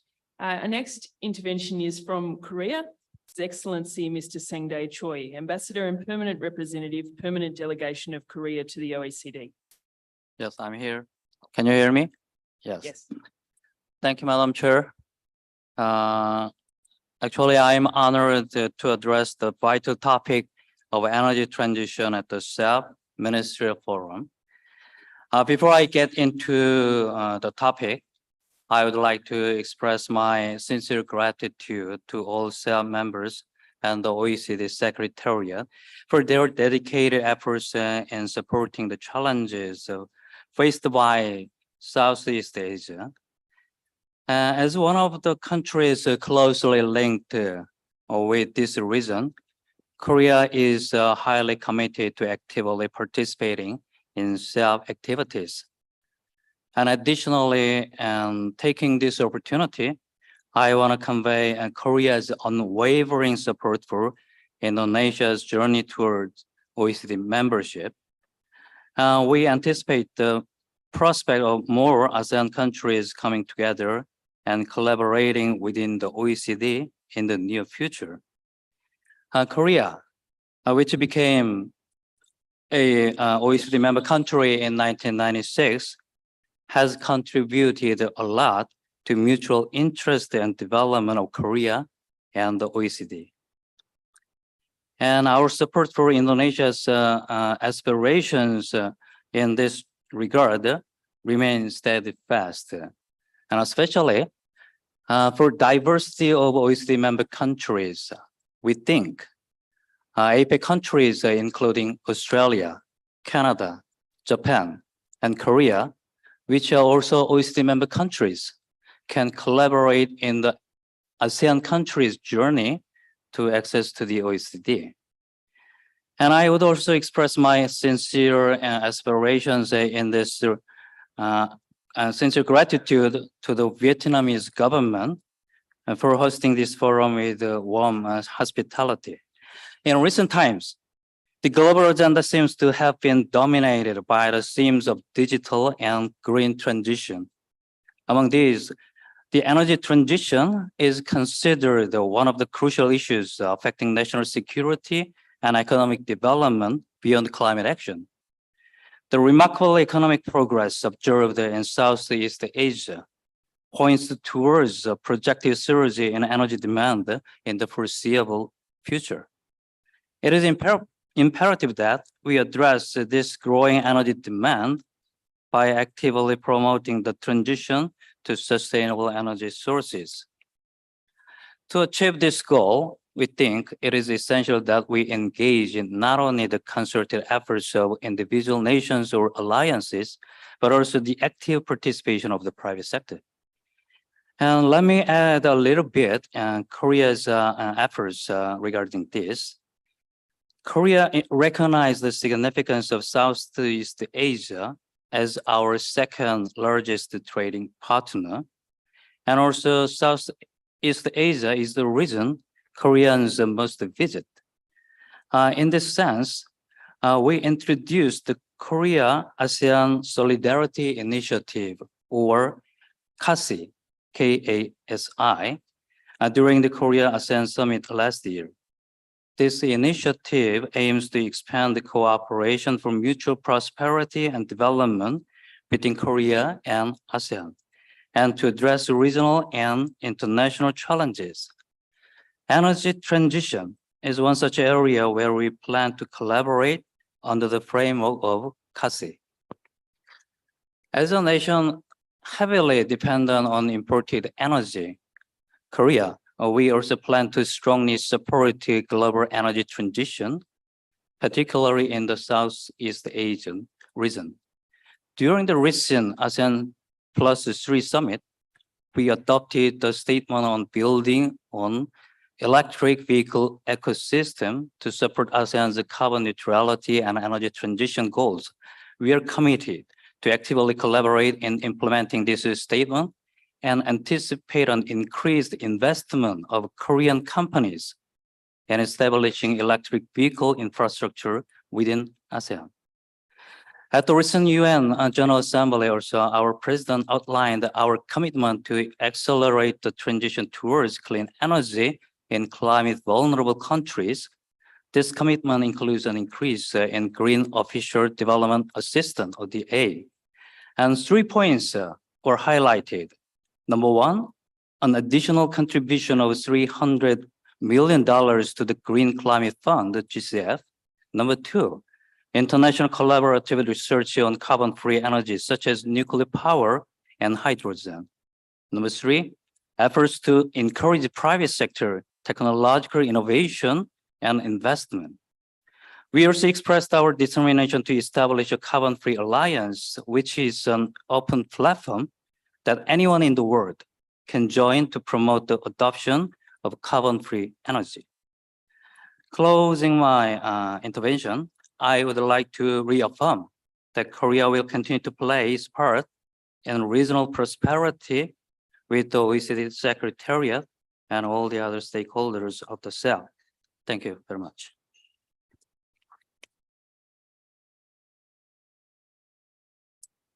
Thank you very much, Your Excellency. Our next intervention is from Singapore, and I welcome His Excellency, Mr. J.O. Ratnam. A very good afternoon. Co-chairs, the Honorable Ms. Alicia Payne, Her Excellency Deputy Foreign Minister Hang, thank you so much for the opportunity to participate and share Singapore's views on these critical issues.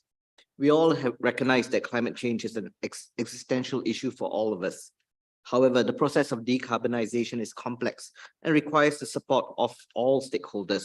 It is therefore timely for us to come together and collectively find ways to facilitate and finance a more just and affordable transition. I would like to offer 3 suggestions. First, financing. We will need innovative tools to close the green and transition financing gap in the region. By some estimates, several trillions of dollars in infrastructure investments will be needed over the next decade in Southeast Asia to enable the energy transition. One area we could do more is encouraging the Southeast Asia region to issue green bonds to support our decarbonization effort.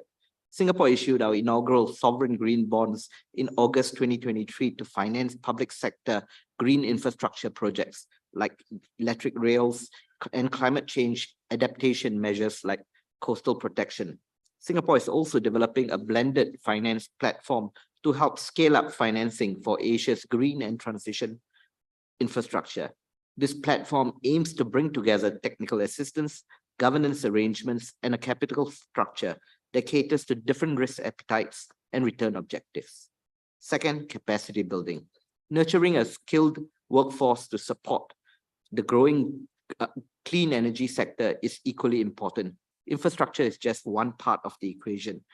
We also need to think about how we can develop a sustainable pipeline of human capital for research and enterprise through developing local talent.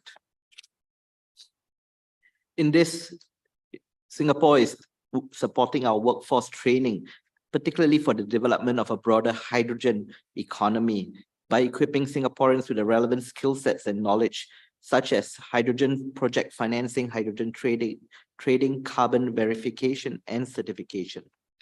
Third, communication. We need to ensure we have better data on green projects. We need data that is more reliable and more comparable to better assess risk and opportunities. To achieve this, we need clearer definitions, such as how we define green and brown projects.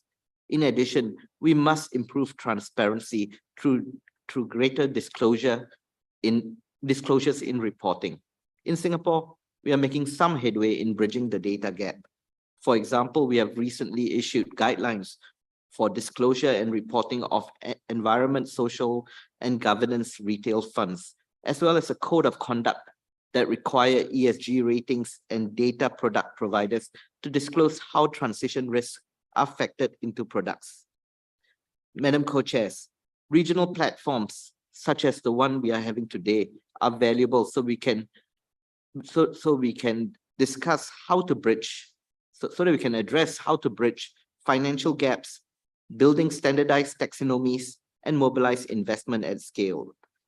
The OECD has a significant influence in shaping norms and standards underpinned by strong cooperation among its member states. For example, on the green transition front, we see how the OECD Clean Energy Finance Investment Mobilization Team has developed a framework to assist countries to accelerate the transition to net zero by understanding their strategic priorities, outlining robust clean energy investment patterns, and affordable financing solutions such as blended finance.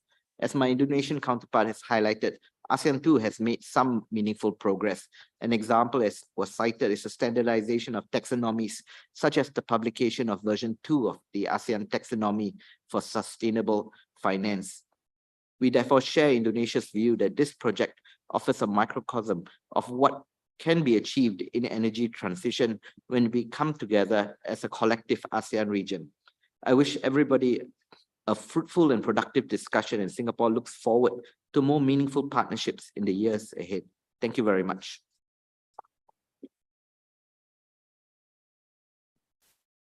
Thank you very much, Your Excellency. I now call on the representative of the Netherlands. Thank you very much. Speaking on behalf of Ambassador Van Baar, I would like to thank today's participants for their rich and insightful exchanges on the topic of financing the energy transition. As the discussion illustrated, countries in different regions of the world are at different stages in the transition towards clean and sustainable energy systems, and therefore are facing different challenges.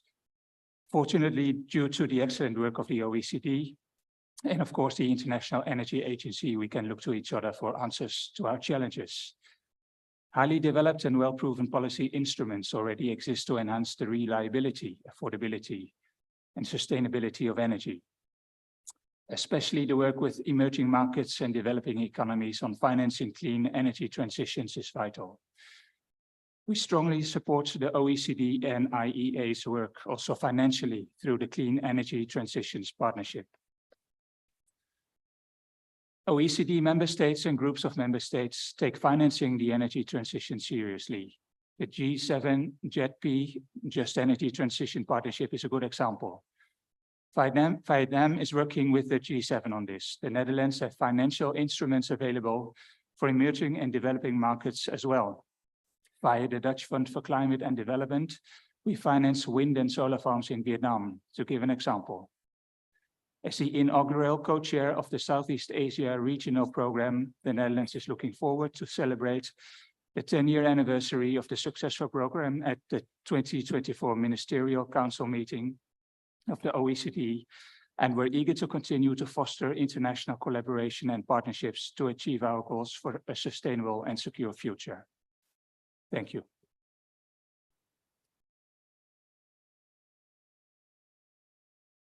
Thank you very much.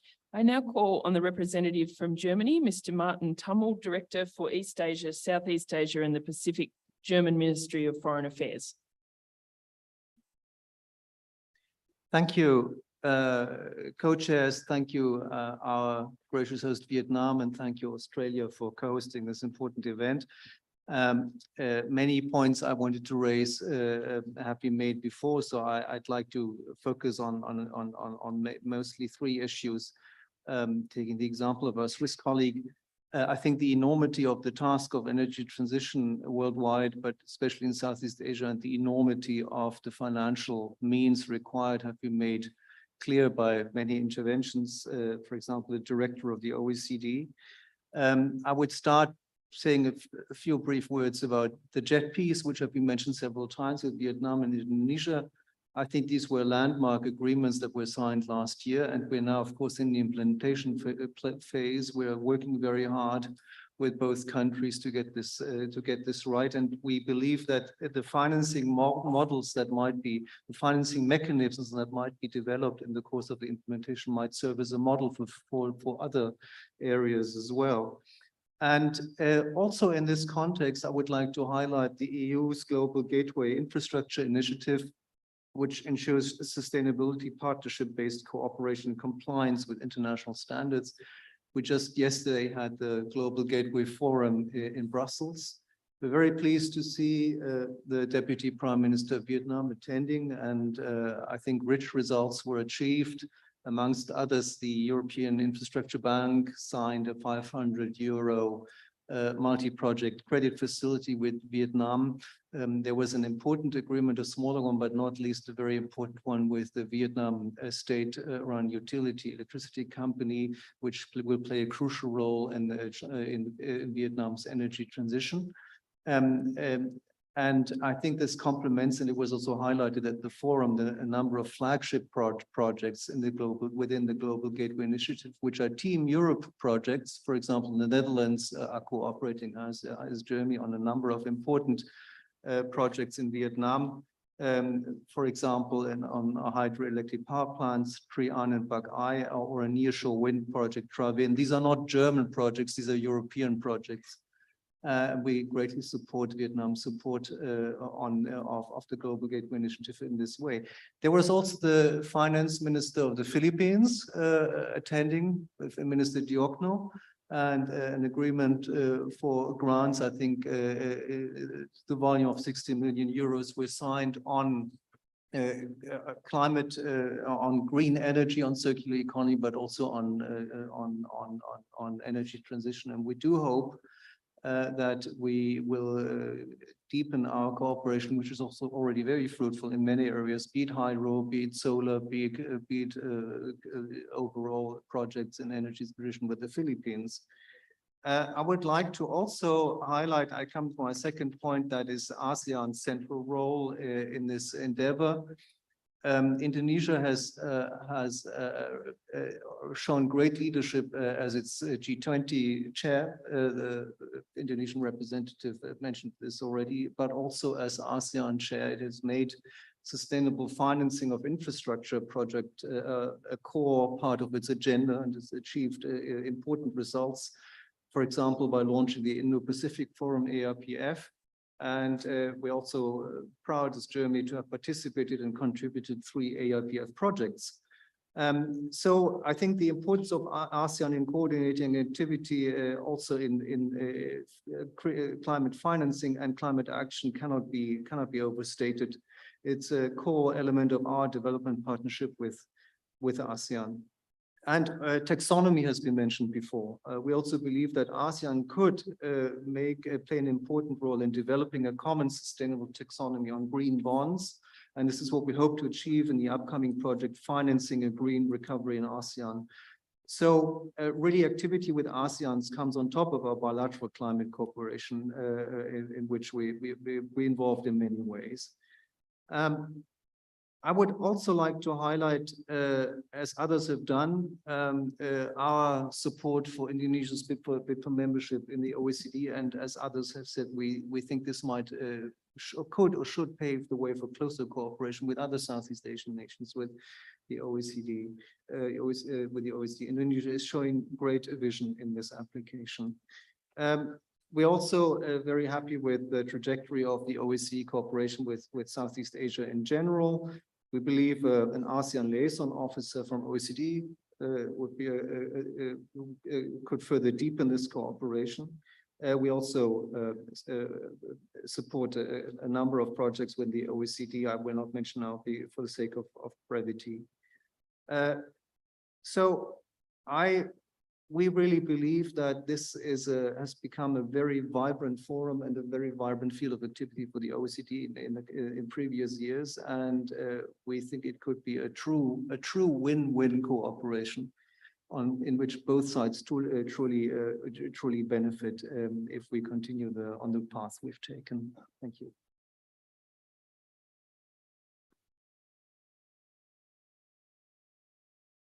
Thank you very much, Mr. Tumul. I now call on the representative from Japan, His Excellency Mr. Kyoto Tsuchi, State Minister for Foreign Affairs. Yes, thank you, Chair, for permitting me to intervene. As the epicenter of economic growth, we expect the growing demands of energy in the ASEAN region, and what we do in the region greatly affects the overall outcome of climate change measures, so to speak. And while it's vital to maintain the economic growth of the region, ASEAN is expected to fulfill their commitment to address the issue of climate change under the Paris Agreement. And bearing this in mind, it's important to acknowledge various pathways of energy transitions according to different economic, energy, and geographical circumstances in each country. And it's therefore essential to comprehend the impact of varying climate change measures taken across the world. And we also need a functioning mechanism to bridge the financial and technical gaps to realize carbon neutral in the ASEAN region. And in this context, the IFCMA, Inclusive Forum on Carbon Mitigation Approaches, is an effective framework to understand the impact of climate change policies through sharing data and knowledge on climate change measures in various countries. And OECD is playing a central role in global cooperation to achieve this net zero objective. And in terms of effective financing and technical support, Japan will take a lead to realize a carbon neutral in the ASEAN region. And we're ready to provide both financial and technical assistance under this concept of the Asian zero emission community. And let me just elaborate on the initiatives taken by Japan to bridge this financial and technical gaps in the region. We place importance on both yen loans to governments as well as co-financing on private renewable energy projects, working along with other financial institutions. And through yen loans, Japan, for example, supported the implementation of the Psangan hydroelectric power plant construction project in Indonesia. And this project contributed to alleviating tight electricity demands in the Aceh and North Sumatra regions of Indonesia. And in addition, Japan co-financed a number of private solar and wind power projects in Vietnam with other financial institutions through the initiatives in both overseas loans and investment for ASEAN. And we hope to expand this cooperation in the future to bridge financial gaps. And let me just give you one more example. In Laos, Japan extended technical cooperation to develop a master plan for the power system to maximize the efficiency of hydropower projects in the Mekong River Basin.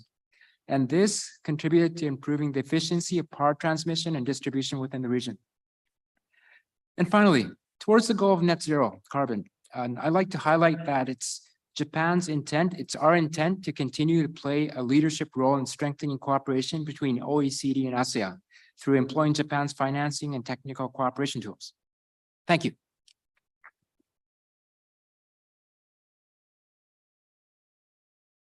Thank you very much, Your Excellency. Our next intervention is from the AMRO, and I welcome Mr. Alan Ng, Group Head and Principal Economist from Regional Surveillance. Hi, thank you so much, Madam Co-Chair. Excellency, salutation. Climate change is macro critical, right? And it has very important material implications on macrofinancial stability. So in the work in EMRO, we have actually incorporated surveillance in matters relating to climate change and energy transition into our work. So we have heard a lot of excellent interventions and presentations. So what I'm going to do here is just to highlight 2 points in the interest of time based on the research that we have done on this issue. The first is, given the reliance on fossil fuel in the region, without ready low carbon alternatives, the energy transition could see a sustained increase in inflationary pressure for the region, and as well as possible adverse impact on export competitiveness for the region in the medium and the long term. So to protect ASEAN long-term growth while transitioning away from fossil fuels will depend largely on future energy efficiency gains. One key message we'd like to highlight is that greening the real economy is more important than growing the green economy. Right? Meaningful change can only occur when the existing real economy is retooled for the future. And in this regards, I think one of the very important last mile for success lies in the transition of the 70 million SMEs in the region, right? So this is especially crucial for 2 reasons. One, SME contribute to between 40 to 60%. Sorry. So SME contribute to 40 to 60% of GDPs for the countries in the region, right? So, and many of them, especially in the mid-tier size, would likely be key driver of growth for the region going forward.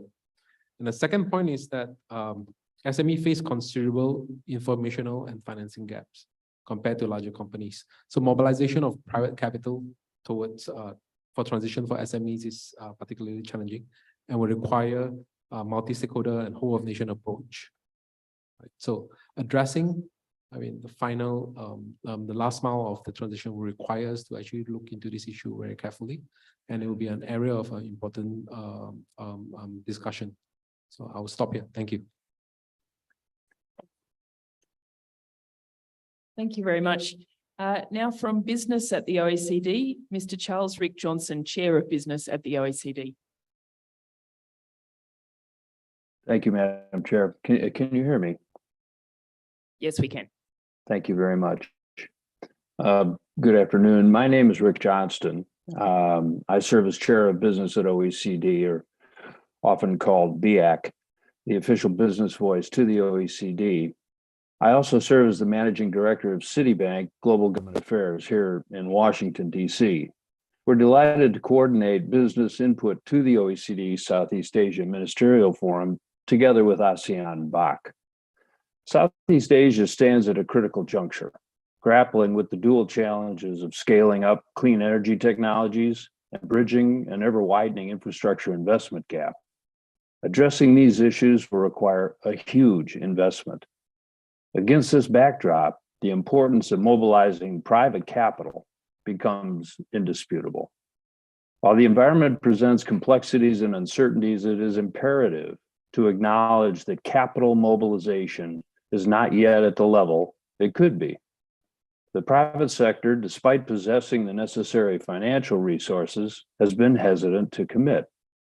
This stems from the absence of a de-risked investment landscape, a challenge that governments and multilateral development banks must tackle urgently. It's here that the recommendations from Business at OECD and ASEAN BAC offer invaluable insights. We must foster a regulatory environment that is not only stable and transparent, but also adaptable to the rapid changes we see in the global stage. We need strategies that don't just exist on paper, but are robustly implemented. We cannot afford to have static recommendations. They must evolve to stay relevant, calling for regular stakeholder consultations and reviews. Regular stakeholder consultations and reviews, which hopefully will also motivate greater political will to achieve these goals. We must also recognize that sustainability is not a zero-sum endeavor. Investments in renewable technology should be complemented by increasing energy efficiency across sectors and investments in human capital, cultivating the skills necessary for effective management. Excuse me. Only a holistic approach where public and private sectors collaborate seamlessly can yield resilient, inclusive, and sustainable economies. As a representative of the real economy, business at OECD cannot emphasize enough the urgency of this moment. Business at OECD stands ready to collaborate, to bring our resources, expertise, and insights to the table. Should remind this group, Business at OECD effectively represents 9 million enterprises globally. However, we look to governments to set the stage with a regulatory framework conducive to large-scale, de-risked investments. The challenges we face are too monumental for any single sector or any single government to address. They demand immediate, collective action. Together, we can steer the course toward not only economic prosperity, but also a future that is sustainable and inclusive for all. Thank you.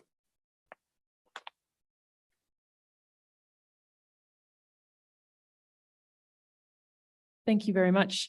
We now go to the ADB, and I welcome Mr. Hung Ban Nguyen, Principal Country Economist and ADB Resident Mission in Vietnam. Thank you very much again, Madam Co-Chairs and ladies and gentlemen. I'll try to be brief, and I think we've heard from other speakers about the need for energy transition to be just, equitable, accessible, affordable. And I want to repeat myself that we again look at speed and scale because of the urgency of this energy transition in the face of climate change impact.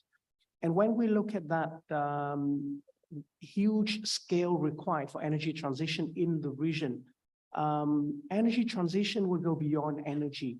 It is as transformative as it is disruptive, because there will be sunset industries, there will be impacts on local economies, and I think it is very important to keep this in mind when we support just energy transition. So ADB has experience in development projects as well as energy sector support. So there are 3 elements that I want to highlight in this forum. First, project development, because project is the vehicle to deliver energy transition. We need to develop enough projects that contribute to energy transition, and that needs early funding to develop projects. We need technologies and expertise to develop not only projects, but good projects with optimal carbon emission reduction capacity. And that, especially in the case of countries at a lesser level of development, that is a challenge. And support for those elements of project development at a large enough scale, good quality is very important, and that requires international support. That's number 1. Number 2, financing. We are talking about the scale, the size of available financing for that energy transition needs. And not only the amount of available financing, but at what cost? Are they grant? Are they concessional? Are they market rates? And also how those financings would be catalyzed to de-risk projects or to complement the project structure so that it becomes bankable, so that private capital can be mobilized.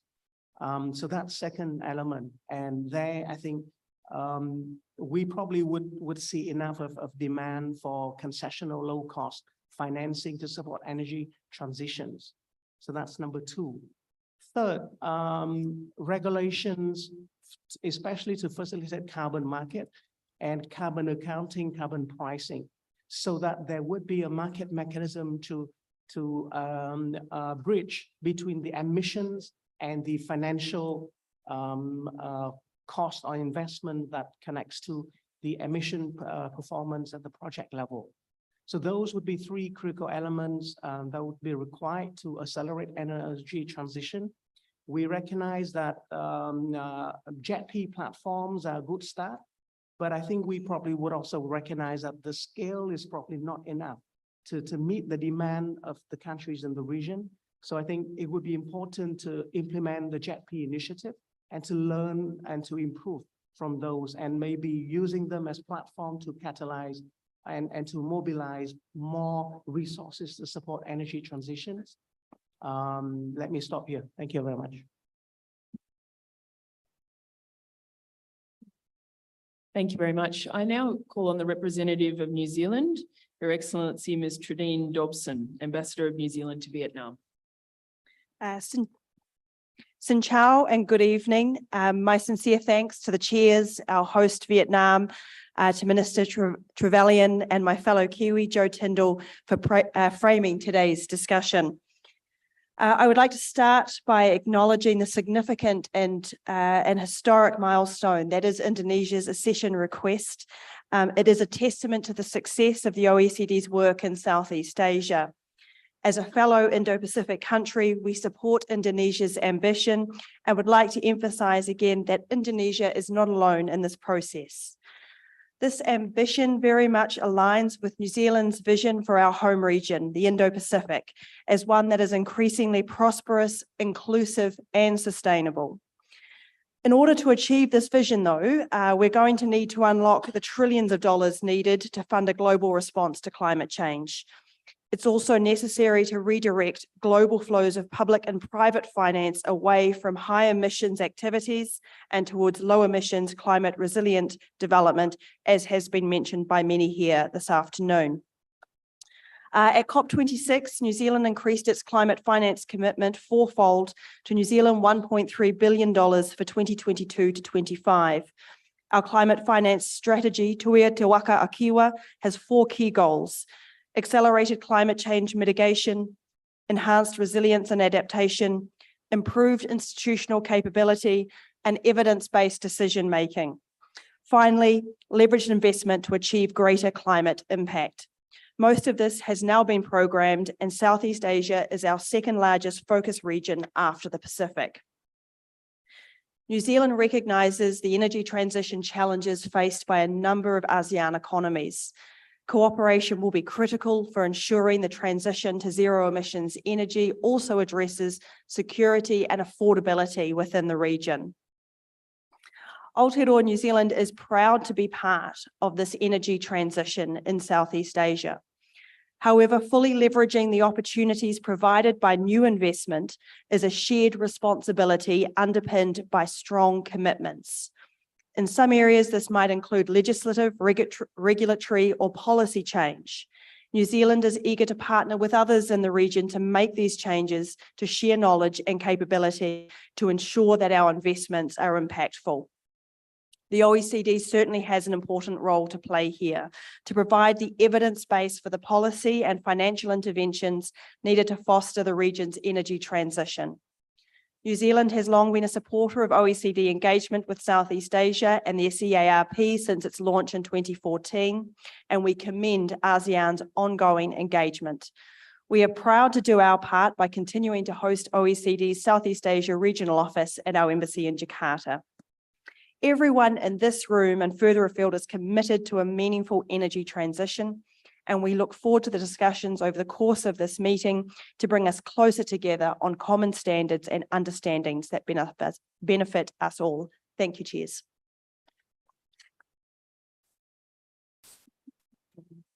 Thank you very much. And that brings us to the end of our speaking list. As we are substantially over time, we won't go to the impromptu interventions, but I want to thank all representatives for your thoughtful engagement on this critically important and very complicated topic of energy transition. And by definition, collective problems require us to work together to find solutions. So sessions like this where we've shared strategies for doing so are really important. So I'd now like to hand over to our MC, who will take us through to the closing session.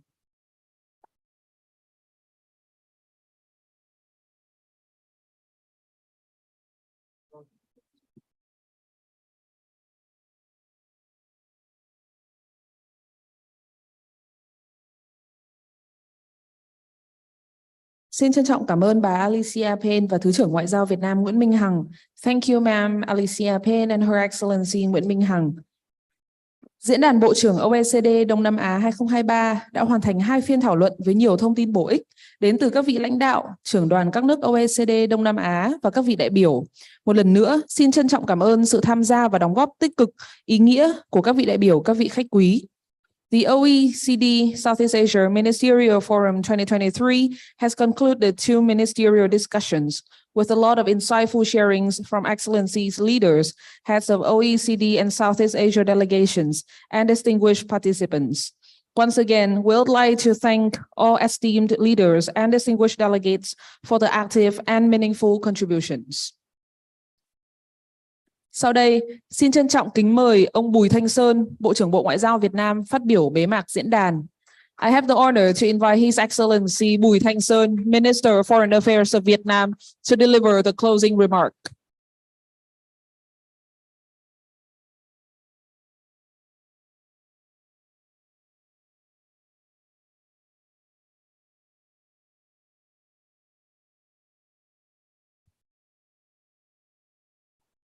Mr. Matthias Cormann, Secretary General of the OECD, Madam Alice Payne, Member of the Parliament of Australia, Chairman of the Chair of Joint Standing Committee on National Capital and External Territories, Excellencies, Ministers, Heads of Delegations, and Ambassadors of the OECD, Southeast Asia Regional Program, distinguished delegates. At the outset, I wish to extend my appreciation and sincere thanks to all the distinguished delegates for your active contributions to the success of the OECD Southeast Asia Ministerial Forum in Hanoi. The theme of this forum, Sustainable and Quality Investment, New Momentum for OECD Southeast Asia Partnership, is timely amid the mounting risks and challenges the global economy, particularly the developing countries, are facing. This is the second opportunity that I have the honor to co-chair this forum with Australian colleagues. I note with great satisfaction the lively and substantive discussions today, which shows that the chosen theme of our forum has reflected the interests and pressing needs of OECD and Southeast Asian countries. I'm confident that the outcomes of today's forum will serve as an important guidelines in the policy-making efforts to boost not just the quantity, but also the quality of foreign investment. This will facilitate investment as a new key driver for sustainable growth in our region. Our deliberations today also bear great importance in shaping cooperation frameworks between OECD and Southeast Asia in the time to come. Such exchanges also affirm the role of the OECD Southeast Asian Regional Program on the threshold of the program's 10th anniversary next year. I wish to highlight 3 key takeaway messages that this forum has brought to us. First, quality and sustainable investment needs truly become a new key driver for the OECD Southeast Asia Partnership, particularly when the global economy continues to face strong headwinds, hindering developing countries from mobilizing necessary resources for economic recovery. Southeast Asia remains a dynamic region with great potential and advantages. However, to further improve the region's stature on the global investment map, it is necessary to call upon the joint efforts and holistic, harmonious coordination at national, regional, and inter-regional levels. Thus, the goal at hand is to strengthen the partnership for quality and sustainable development, investment among OECD and Southeast Asian countries in accordance with the prospects, priorities, and demands of both sides. Second, new areas such as green transition and digital transformation need to receive foremost priority in OECD Southeast Asia cooperation. OECD members have numerous advantages in these areas and can effectively complement countries in this region that are facing limitations due to the insufficient resources, technology, and skills for this hard work transition. Collaboration would involve not only capital assistance, but also policy coordination, sharing of effective and good practices, and joint efforts to shape regulations, standards, and policy frameworks. This may also include technology transfer, narrowing digital and technological gap, and capacity building for workers to meet new market demands. These endeavors would culminate in a synchronized ecosystem with clear division of tasks among actors who would support each other for common growth. And third, it is necessary to further elevate cooperation between the two regions through the SERP program.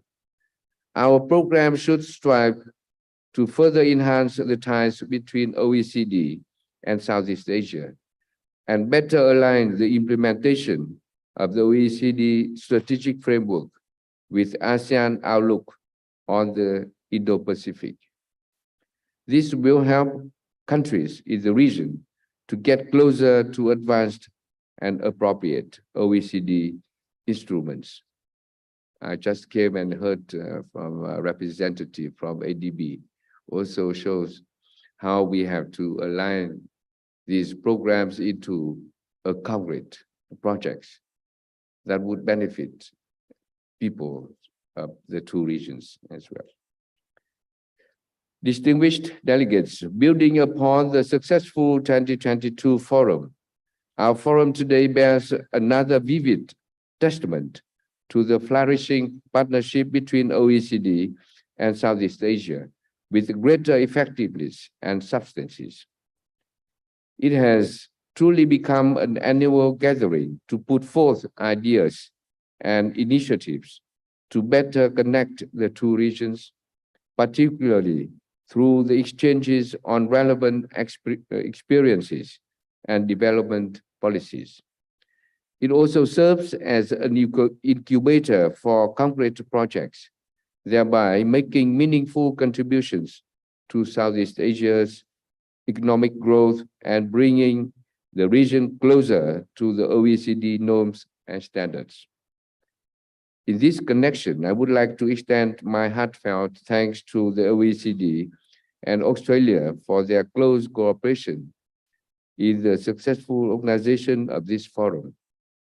I would also wish to convey my gratitude to Mr. Matthias Koman and Madam Alice Penn for your participation and important remarks to all esteemed and also all esteemed ministers, deputy ministers, ambassadors, and representatives from OECD and Southeast Asian countries for your attendance and active participation sharing in this forum.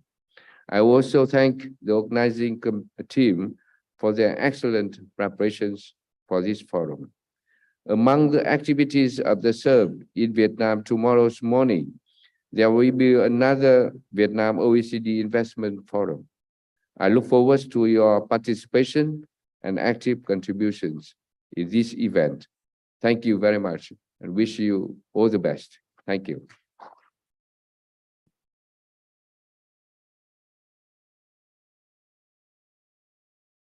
Thank you, Excellency. Xin trân trọng cảm ơn Bộ trưởng Ngoại giao Bùi Thanh Sơn. Kính thưa quý vị, Diễn đàn Bộ trưởng OECD Đông Nam Á năm 2023 với chủ đề Đầu tư bền vững và chất lượng, động lực mới cho quan hệ đối tác OECD Đông Nam Á đến đây là kết thúc. Xin trân trọng cảm ơn các quý vị đại biểu. Xin kính chúc các quý vị đại biểu sức khỏe, thành công. Excellencies, ladies and gentlemen, the OECD Southeast Asia Ministerial Forum 2023, under the theme of Sustainable and Quality Investment, New Momentum for OECD Southeast Asia Partnership has come to an end. We are thankful for your attention and participation. We wish you the best of health and success.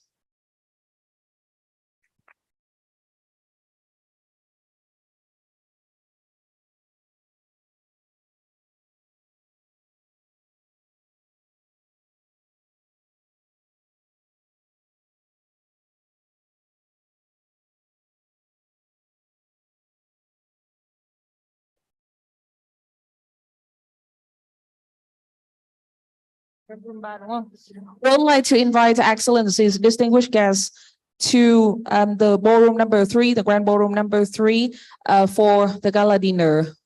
The organizing team will lead you out of the room. Thank you.